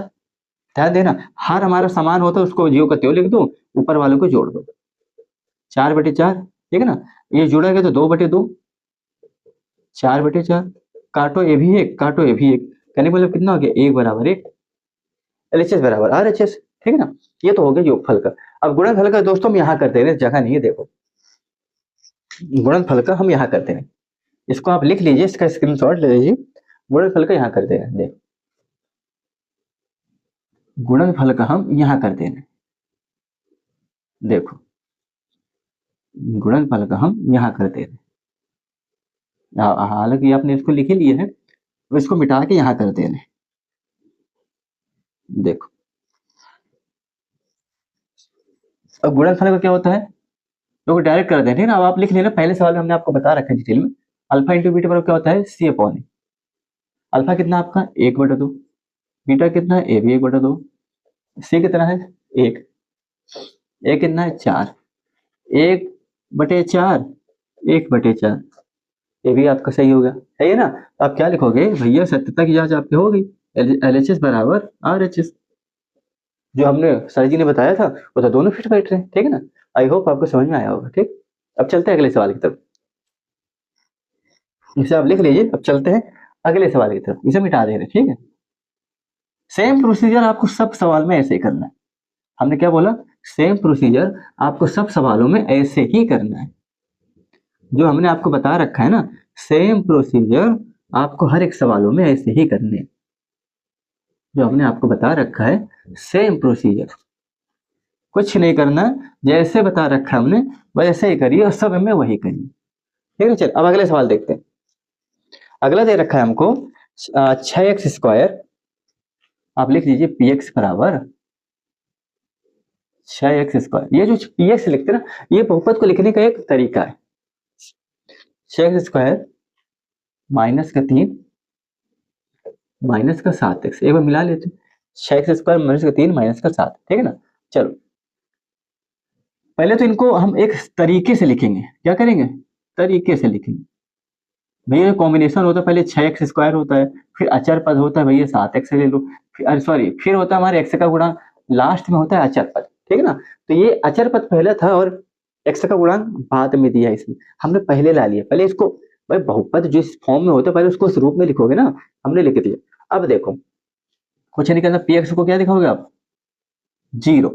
आपने इसको 0 दिखाया तो आपको क्या मिल गया, आपको मिल गया कि 6x² माइनस का 7x माइनस का 3 क्या मिल गया, 0 मिल गया।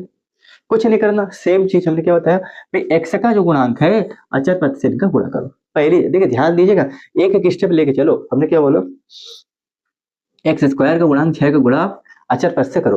प्लस माइनस के ध्यान मत देना, हमने आपको बताया आप कंफ्यूज हो जाओ। हमने क्या बोला, अभी आपको प्लस माइनस के ध्यान नहीं देना, जैसा हम बताए वैसा आप करो। पहली चीज इसके इनमें गुणा करो, कितना हो गया 6 त्रिक 18, क्या हुआ 6 त्रिक 18, ये आप यहाँ लिखो।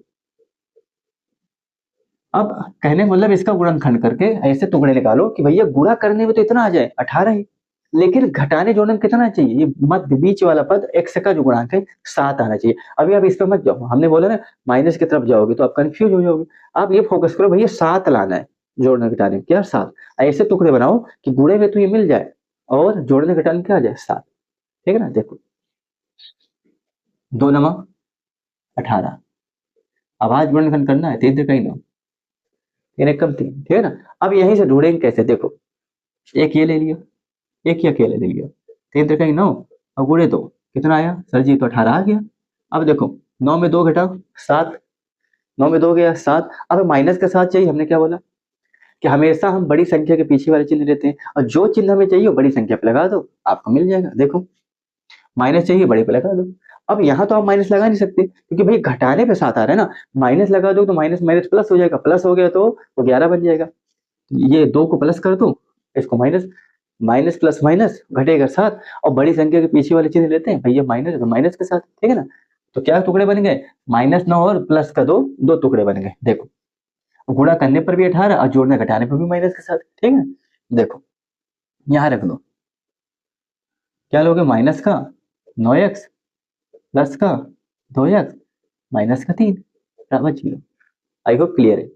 देखो अब यहाँ कॉमन लो, दो दो को जोड़ा बनाओ, क्या कॉमन लोगे आप देखना। यहाँ हम क्या ले रहे हैं, यहाँ ले रहे हैं 3x ले ली, क्या बचा 2x माइनस का 3, यहाँ पर आप +1 ले लो कॉमन, 2x माइनस का 3 बराबर 0। देखिए एक पद ये है एक पद ये, इनमें ये कॉमन ये कॉमन, इनको बाहर ले लो। 2x माइनस का 3, अंदर क्या बचेगा देखिए 3x प्लस का 1 बराबर 0, ठीक है ना। अब एक चीज है ना, एक बार आप ये 0 दिखाओ, तो 2x बराबर सर जी माइनस का 3 उधर जाएगा प्लस का 3। अब ऊपर अगर x में 2 है उधर जाएगा तो नीचे चला जाता, कहने का मतलब x बराबर 3/2, एक तो आपका ये मिल गया x का मूल मिला शून्य। अब एक बार ये 0 ले लो, 3x प्लस का 1 बराबर 0, 3x बराबर उधर जाएगा माइनस का 1, x बराबर ऊपर है तो नीचे आ जाएगा 3, माइनस का 1/3, ठीक। x बराबर 3/2 और x बराबर माइनस का 1/3, ये आपके दो शून्य निकल गए, इनको आप नाम क्या दोगे अल्फा व बीटा, ठीक है। देखो कितने सवाल हैं इसमें, चलो 6 सवाल हैं, इसको आज खत्म, अरे ये तो चल ही नहीं रहा है। देखो ये तीसरा सवाल बता रहे हैं, 6 सवाल है, इसको आज हम कंप्लीट कर लेंगे और इसके बाद आगे चलेंगे। देखो अब क्या सेम प्रोसीजर, आप क्या लिखोगे, आपको क्या मिल गया भैया अल्फा प्लस बीटा बराबर अल्फा व बीटा क्या मिल गया, ये मिल गया 3/2 माइनस का 1/3, ठीक है ना। ये तो हमें शून्य मिल गया। अब गुणांक ढूंढो, क्या करोगे, सेम प्रोसीजर आप यहाँ लिखोगे, दिए हुए समीकरण की व्यापक समीकरण से तुलना करने में, क्या लिखोगे,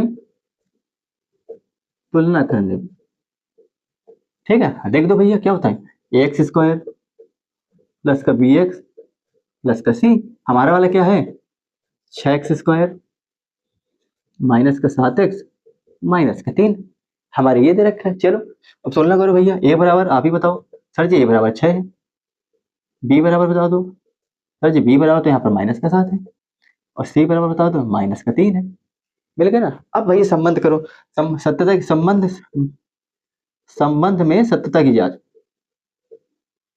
सत्यता की जांच करो ना, जो भी संबंध है उनमें सत्यता की जांच करो।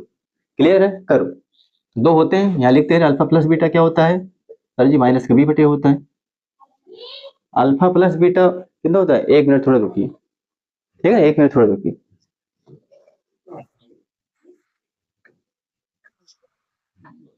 चलिए ठीक है ना। हमने क्या बताया कि अल्फा प्लस बीटा बराबर कितना होता है, माइनस का बी बटे 1, ठीक है ना। चलो अब देखो हमने क्या बोला, अब देखिए पहले सवाल में हमने आपको डिटेल में बता दिया, अब आप क्या करोगे, हमने यही ऐसे डायरेक्ट रखेंगे, आप समझदार हो, समझ लीजिए। क्या बोला हमने, अल्फा कितना आपको बताओ, सर जी 3/2, बीटा कितना है माइनस का 1/3, ये देखो, और बी कितना हमारा ढूंढो, 7 है। अब माइनस के साथ है ना, माइनस पहले से लगा था, ये माइनस पहले से लगाओ, ये अपना वाला माइनस। ए कितना है, सर जी ए तो हमारा 6 है, ये तो 6 है, देखो। अब ध्यान देना, 3/2 प्लस माइनस माइनस 1/3, इधर माइनस माइनस प्लस हो जाएगा 7/6। इसको तो हल करने की जरूरत नहीं, ये तो हमारे मिल गया।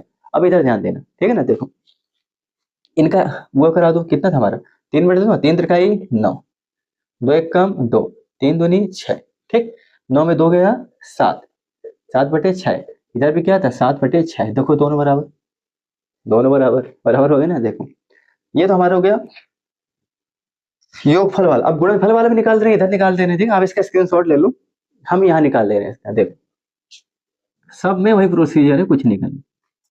अब इसको यहाँ कर दे रहे हैं, देखो पहले यहाँ कर दे रहे, इसको खत्म ही कर दे रहे। अब आप देखिए, अब आप ये निकालो शून्यकों का गुणनफल, शून्यकों का यहाँ लिख दे रहे हैं, बाकी आप पहले सवाल में हमने बता रखा है लिखते। ये क्या होता है, अल्फा इंटू बीटा, ये कितना होता है C/A, ठीक है ना। अल्फा कितना आप ही बताओ, 3/2 है सर, बीटा कितना माइनस का 1/3, और सी कितना है -3, ए कितना है 6। अब भैया 3 से 3 कटा कितना है -1/2 आया, ऐसे 3 1 कम 3, 3 दूनी 6, ये भी क्या हो जाएगा -1/2, लो ए भी बराबर आ गई। आई होप आपको समझ में आया होगा, ठीक है ना। इसे आप लिख लो, इसे हम मिटा दे रहे हैं, फिर चलते हैं अगले सवाल की, क्योंकि आज इसे खत्म करते हैं, 3 सवाल और बाकी आपका। प्रश्न नंबर 2.2 का प्रश्न नंबर 1 में आपके 6 सवाल है, कितने हैं 1 2 3 4 5 6, और प्रश्न नंबर 2 में आपके हैं कितने हैं 1 2 और 3 4 5 3, यहाँ देखो दो प्रश्न है, प्रश्न नंबर 1 प्रश्न नंबर 2, प्रश्न नंबर 1 में भी 6 सवाल, 6 सवाल, और प्रश्न नंबर 2 पर भी 2 सवाल, सॉरी प्रश्न नंबर 1 में भी 6 सवाल, प्रश्न नंबर 2 पर भी 6 सवाल, ठीक है। तो प्रश्न नंबर 1 का आज 6 सवाल पूरा कंप्लीट कर लेंगे, इसके बाद कल आपको बताएंगे प्रश्न नंबर 2 के पूरे के 6 सवाल, ठीक है ना। 3 हो गए हैं, 3 और करेंगे जल्दी से, और इसको क्या करेंगे खत्म करेंगे। चलो देखो ये मिटा दे रहे हैं, 3 सवाल हमारे हो गए हैं, 3 और करेंगे, इसको खत्म करते हैं। देखो हमने क्या बोला, 3 सवाल हमारे हो गए हैं, ये हमारा क्लियर है, और उसको खत्म करेंगे फिर 3 सवाल को।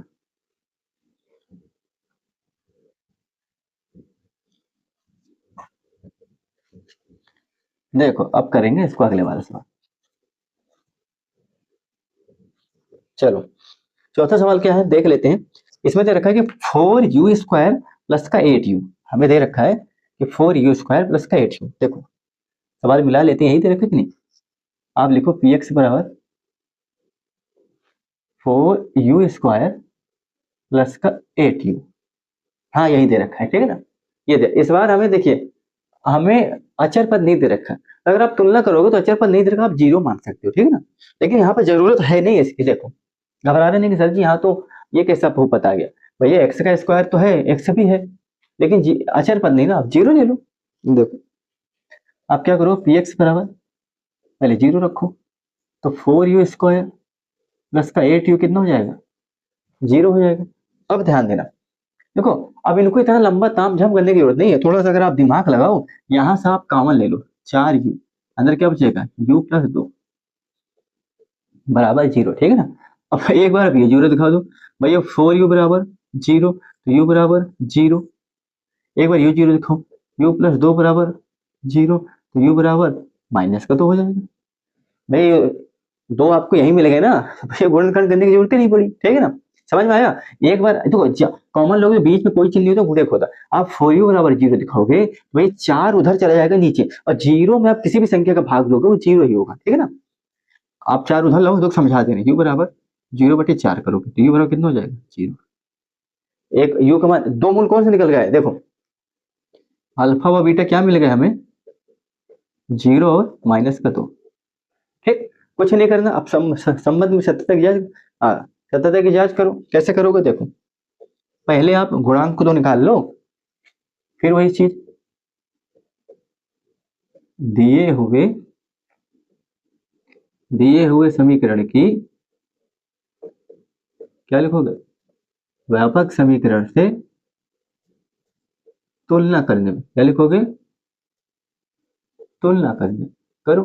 भाई हमारा समीकरण ax² हमारा bx प्लस का c, और हमारे क्या दे रखा है 4u²। अब आप ध्यान देना, प्लस का 8u, अचर पद नहीं दिया, हम जीरो लेंगे, जीरो लेंगे ना। अब देखो, अब a के बाद a कितना है, सर जी a तो 4 है, b कितना है, b 8 है, c क्या है, जीरो है, क्योंकि हमें बहुपद का रूप को बनाना पड़ेगा ना, इसलिए जीरो तो लेना पड़ेगा, कुछ नहीं है।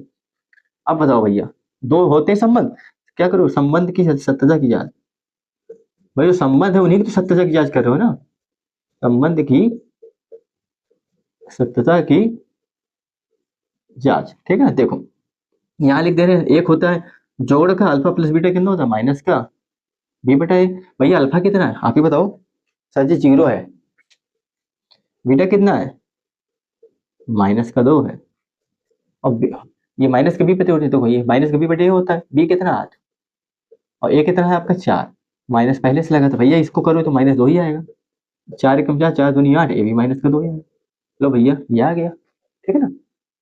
अब गुणांक वाला कर लेते, यही कर दे रहे, देखो यहाँ कर देना, समझ लीजिएगा। गुणांक क्या होता है, अल्फा इंटू बीटा होता है, ये थोड़ा साइज बना लेना, अल्फा इंटू बीटा होता है c/a। अल्फा कितना, जीरो, और बीटा कितना, माइनस का 2। अब एक चीज बताओ आप, भैया जीरो में किसी का भी गुणा करोगे जीरो ही आएगा। अब c कितना है आपका, जीरो, a कितना है 4, अब भैया जीरो में किसी का भाग करोगे जीरो आएगा, कितना आ गया, जीरो। लो ये भी बराबर, ठीक है ना। आई होप आपको समझ में आया होगा, ठीक। अब अगले सवाल देखते हैं, यहाँ पे लिख लो, फिर अगला सवाल देखते हैं, ठीक है ना। इसको मिटा दे रहे हैं क्योंकि इसे खत्म करना है, ये इसे हटा दे रहे हैं, लिख लो। अब अगले सवाल देखते हैं, 4 सवाल आपके हो गए, 2 सवाल आपके और बाकी हैं, बस सवाल आपको करा दे रहे हैं, 2 सवाल आपका और बाकी, ठीक। चलो और देख लेते हैं, इसमें दे रखा है कि t² माइनस का 15, ये दे रखा है px, क्या दे रखा है, t² माइनस का 15, ठीक है ना, ये दे रखा है। और हमें कह रहा है भैया इस, देखो यहाँ पर भी हमें x का गुणांक नहीं दे रखा है, ठीक है ना। घबराना नहीं, देखो थोड़ा दिमाग लगाओ, px बराबर क्या करोगे, जीरो दिखाओ, मतलब t² माइनस का 15 आपको क्या हो जाएगा, जीरो हो जाएगा, ठीक है ना। अब यहाँ पे कुछ में देखो t कॉमन लो, t-15 बचेगा, ठीक है ना। या तो आप कॉमन ले लो, लेकिन देखो इसके 2 तरीके बता रहे हैं, देखो ये तो आप ऐसे मत करो, इसको कॉमन क्यों लेना, इस पे कॉमन मत लो। अब कॉमन क्यों लोगे, क्योंकि कॉमन होगा भी तो नहीं, देखो आप यहाँ से तो टी कॉमन ले लोगे, यहाँ कहाँ लोगे, यहाँ तो टी है भी नहीं। देखो t² उसको इधर ले जाओ, माइनस का प्लस 15 हो जाएगा। अब इसका क्या लोगे, इसका स्क्वायर रूट ले लो, वर्गमूल लोगे तो क्या होगा। अब एक चीज ध्यान देना, इसका आप वर्गमूल लेने की तरीका आपको बता दें, ध्यान देना। अगर घात उधर जाती है तो बटे में हो जाएगी, ठीक, विस्तार से बता रहे कि कोई आपको समझाएगा नहीं। घात अगर बराबर किधर उधर जाएगी तो उलट जाती है, मतलब पलट जाएगी, 1/2 हो जाएगी। अब आपको एक चीज बता दें कि 1/2 जो मान होता है ना, वो रूट का होता है। किसका होता है? रूट का। तो कहने को टी बराबर आप निकाल दोगे 15 के अंदर ऊपर रूट लगा दो, ठीक है ना। अगर आप इसका वर्गमूल आप लोगे, भैया रूट के अंदर कोई भी संख्या लिखी हो तो उसका वर्गमूल लिया जाता है। क्या होता है? वर्गमूल स्क्वायर रूट निकलता है। परफेक्ट स्क्वायर अगर होगा तो भैया सब निकल आएगी, नहीं होगा तो भैया आधा अधूरा निकल जाएगा। तो हमने क्या बोला, भैया इसका वर्गमूल लो, कितना जाएगा बताओ। अगर इसका वर्गमूल लो कितना जाएगा? प्लस माइनस √15 होगा, यही तो होगा। देखो हमने क्या बताया कि भैया जितने संभावित मान होते हैं ना उसको, देखो कभी कभी क्या होता है, संभावित मान हम कहीं प्लस की जरूरत हुई, कभी माइनस की जरूरत हुई, कहीं पर दोनों की जरूरत होती है। तो अगर आप स्क्वायर रूट किसी संख्या का निकालोगे तो वो प्लस का भी मिलेगा और माइनस का भी मिलेगा। तो जहां पर हमें दोनों जरूरत हो हम दोनों लेते हैं, जहां पर जरूरत नहीं हो तो वहां एक लेते हैं। क्योंकि बच्चों के अंदर कंफ्यूजन होती है, बच्चे कहते सर जी रूट में कभी कभी हम देखते हैं भैया अगर आप 16 का वर्ग निकाले प्लस माइनस 4 लिखते हो, कभी आप प्लस का 4 लेते हो, उसका रीजन बता रहे हैं। जरूरत के हिसाब से, जहां आपको जरूरत है आपने दोनों ले लिया, जरूरत नहीं आपने एक लिया। यहाँ पर हमें दोनों चीज की जरूरत है। क्यों भैया? दो घात बहुपद है तो दो मूल की जरूरत होगी, दो शून्य की जरूरत होगी, इसलिए हमें दोनों लेना पड़ेगा। जैसे देखो अगर आप रूट के अंदर कोई संख्या है, देखो एक चीज आप ध्यान दो, -4 का वर्ग करोगे कितना आएगा? ए बी प्लस का 16 आएगा। और 4 का वर्ग करो ए बी कितना आएगा? ए बी प्लस का 16 आएगा।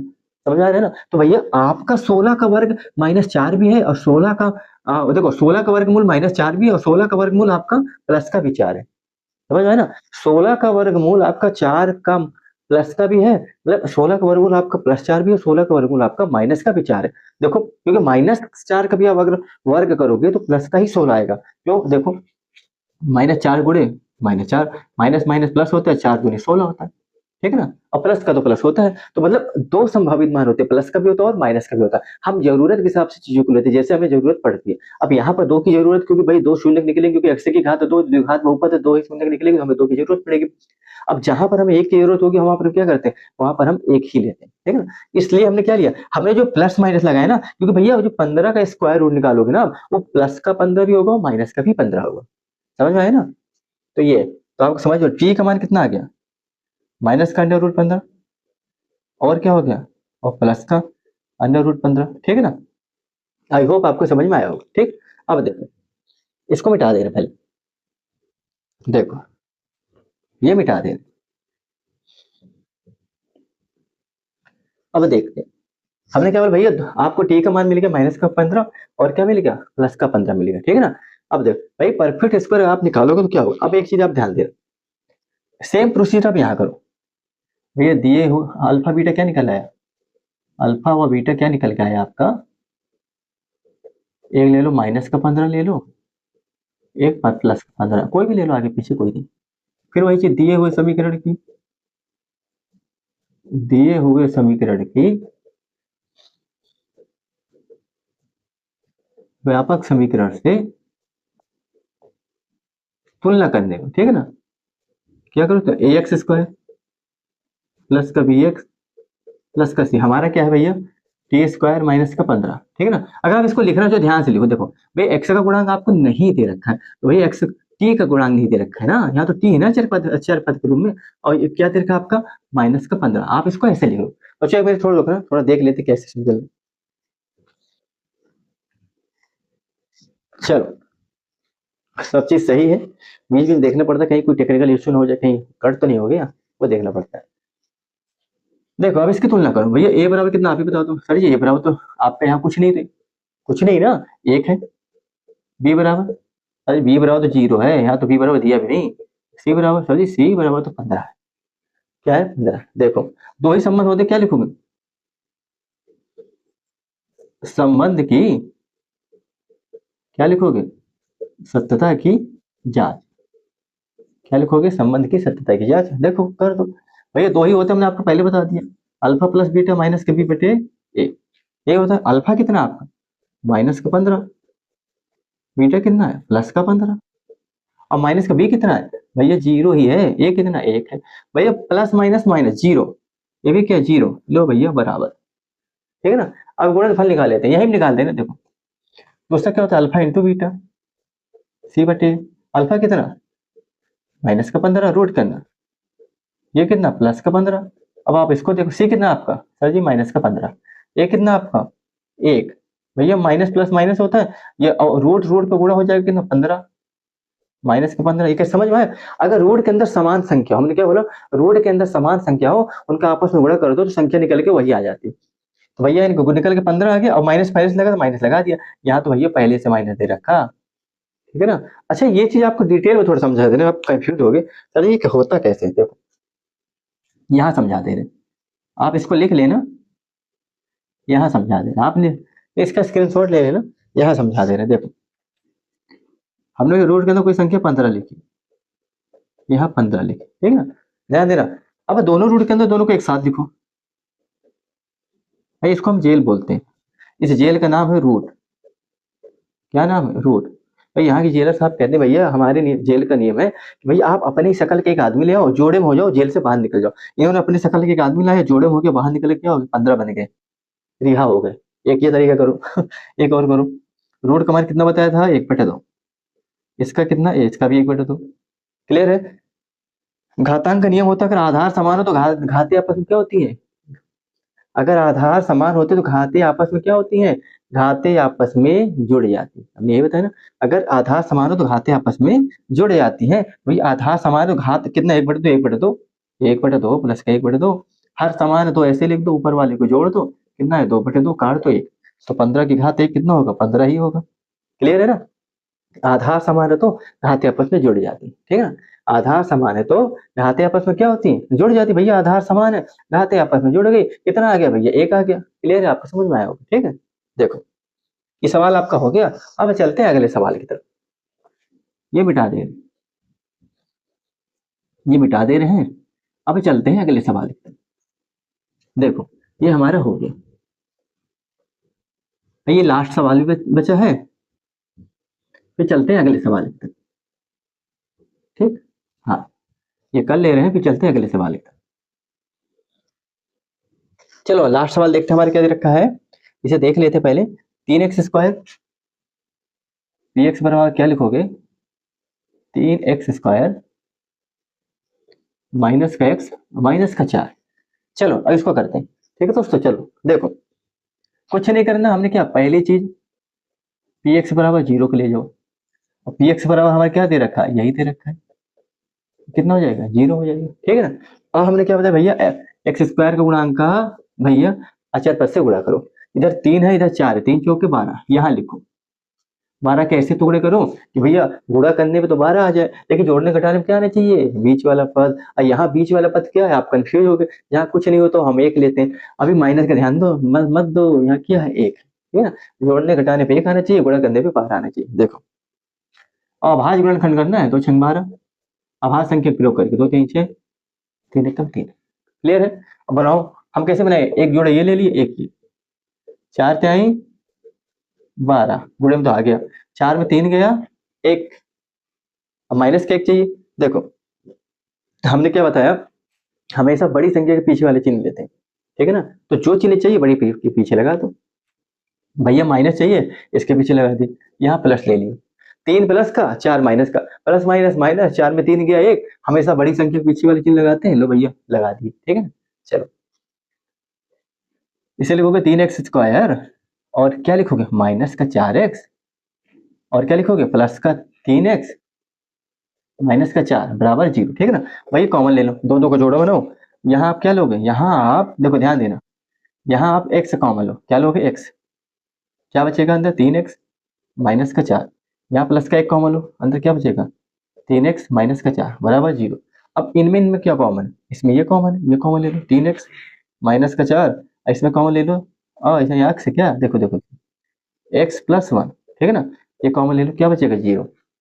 अब तो एक बार ये 0 दिखा दो 3x माइनस का 4 बराबर 0 3x बराबर उधर का जाएगा -4 प्लस का 4 हो जाएगा ठीक है ना और x बराबर ऊपर का 3 इधर जाएगा तो नीचे का आ जाएगा 4/3 x बराबर 4/3 एक तो ये मिल गया ठीक है ना। अब दूसरा देख लो x + 1 बराबर 0 तो x बराबर -1 ठीक एक ही मिल गया क्लियर है। चलो अब इसको मिटाते हैं अब इसके क्या निकालेंगे अब निकालेंगे सत्यता, हाँ हाँ, पहले तो हम मूल हमें मिल गए, अब गुणांक निकालेंगे, फिर सत्यता की जांच करेंगे। देखो अब क्या लिखोगे आप, अल्फा व बीटा क्या मिले आपको भैया, 4/3 लिख दो और माइनस का 1 लिख दो, ठीक है ना। अब दिए हुए समीकरण की क्या लिखोगे, दिए हुए समीकरण की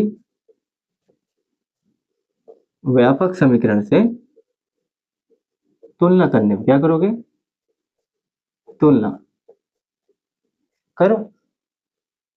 ए एक्स स्क्वायर हमारा व्यापक समीकरण होता है, प्लस का बी एक्स प्लस का सी, हमारा क्या दे रखा है 3x² माइनस का एक्स माइनस का 4। क्लियर है, चलो अब इसकी तुलना करो। भाई ए बराबर सर जी 3 है, बी बराबर सर जी माइनस का मान जहाँ कुछ नहीं 1 लेते हैं, और सी बराबर सर जी माइनस का 4 है। कितना है, माइनस का 4। चलो अब दो ही संबंध होते क्या करोगे, संबंध की सत्यता की जांच करनी, जो संबंध होते हैं उनकी सत्यता की जांच करना, जांच सत्यता की जांच लिख दो। क्या लिखोगे, एक होता है अल्फा प्लस बीटा, पहले सवाल में मैंने डिटेल में बता रखा है, समझ गए होंगे। ये कितना होता है माइनस का बी बटे, क्या होता है माइनस का बी बटे। अब देखो अल्फा कितना है, कोई भी ले लो 4/3, बीटा कितना है माइनस का 1, ठीक। अब देखो बी कितना है हमारा माइनस का 1, माइनस पहले से था, माइनस हमने और लगा दिया। ए कितना है हमारा, ए 3 है। क्लियर है, देखो यहाँ ध्यान देना, 4/3 प्लस माइनस का माइनस, ठीक है ना, यहाँ कुछ नहीं 1 लगा दो, माइनस माइनस प्लस हो जाएगा 1/3, ये तो 1/3 हमारे इधर आ गया। अब इधर वाले देख लेते हैं, देखो इसका गुणा को इनका ऐसे गुणा कराओ, ये आपको पता है ना, 3 गुणा क्या होता है 4, ये हो जाएगा 3, ये हो जाएगा नीचे 3 एकम 3, 1 चौके 4, 3 एकम 3, 3 एकम 3, 4 में से 3 गया 1, 1/3, 1/3 ये 1/3 ये दोनों क्या हो गए बराबर, ठीक है ना। आपको एलसीएम लेने की जरूरत नहीं, जब फ्रैक्शन में आपका ऐसे माइनस या जोड़ आ जाए तो भाई इनका गुणा इससे करके यहाँ लिखो, इनका गुणा यहाँ करके यहाँ लिखो, नीचे वाले का आपस में करके यहाँ लिखो, ठीक है। 4 में से 3 के 1 आ गया, नीचे वाला 3 आ गया। हाँ, अब चलिए गुणनफल वाले निकाल लेते हैं। डस्टर भी हमारा नया है, सही से काम नहीं कर रहा है, देखो इसको आप लिख लीजिए। अब गुणनफल वाले निकाल दे रहे हैं, यही निकाल दे रहे हैं, देखो चलो गुणनफल वाला देख ले रहे हैं।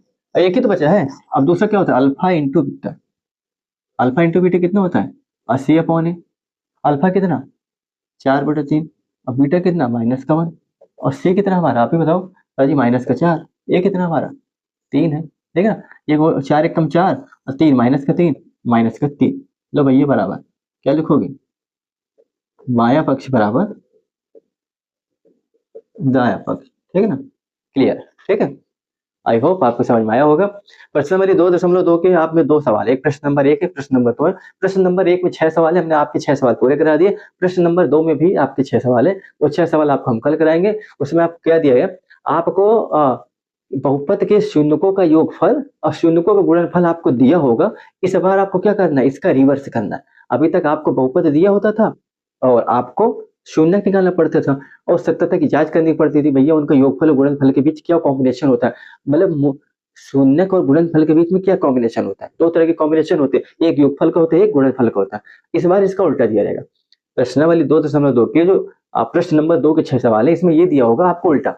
इस बार आपको शून्यकों का योगफल और गुणनफल दोनों दिए होंगे और उनसे आपको बहुपद बनाना है। क्या बनाना है, बहुपद। वो चीज आपको हम कल बताएंगे। आज के लिए इतना ही दोस्तों, कल फिर मिलेंगे इसी टाइम, तब तक के लिए राधे राधे, जय श्री कृष्ण।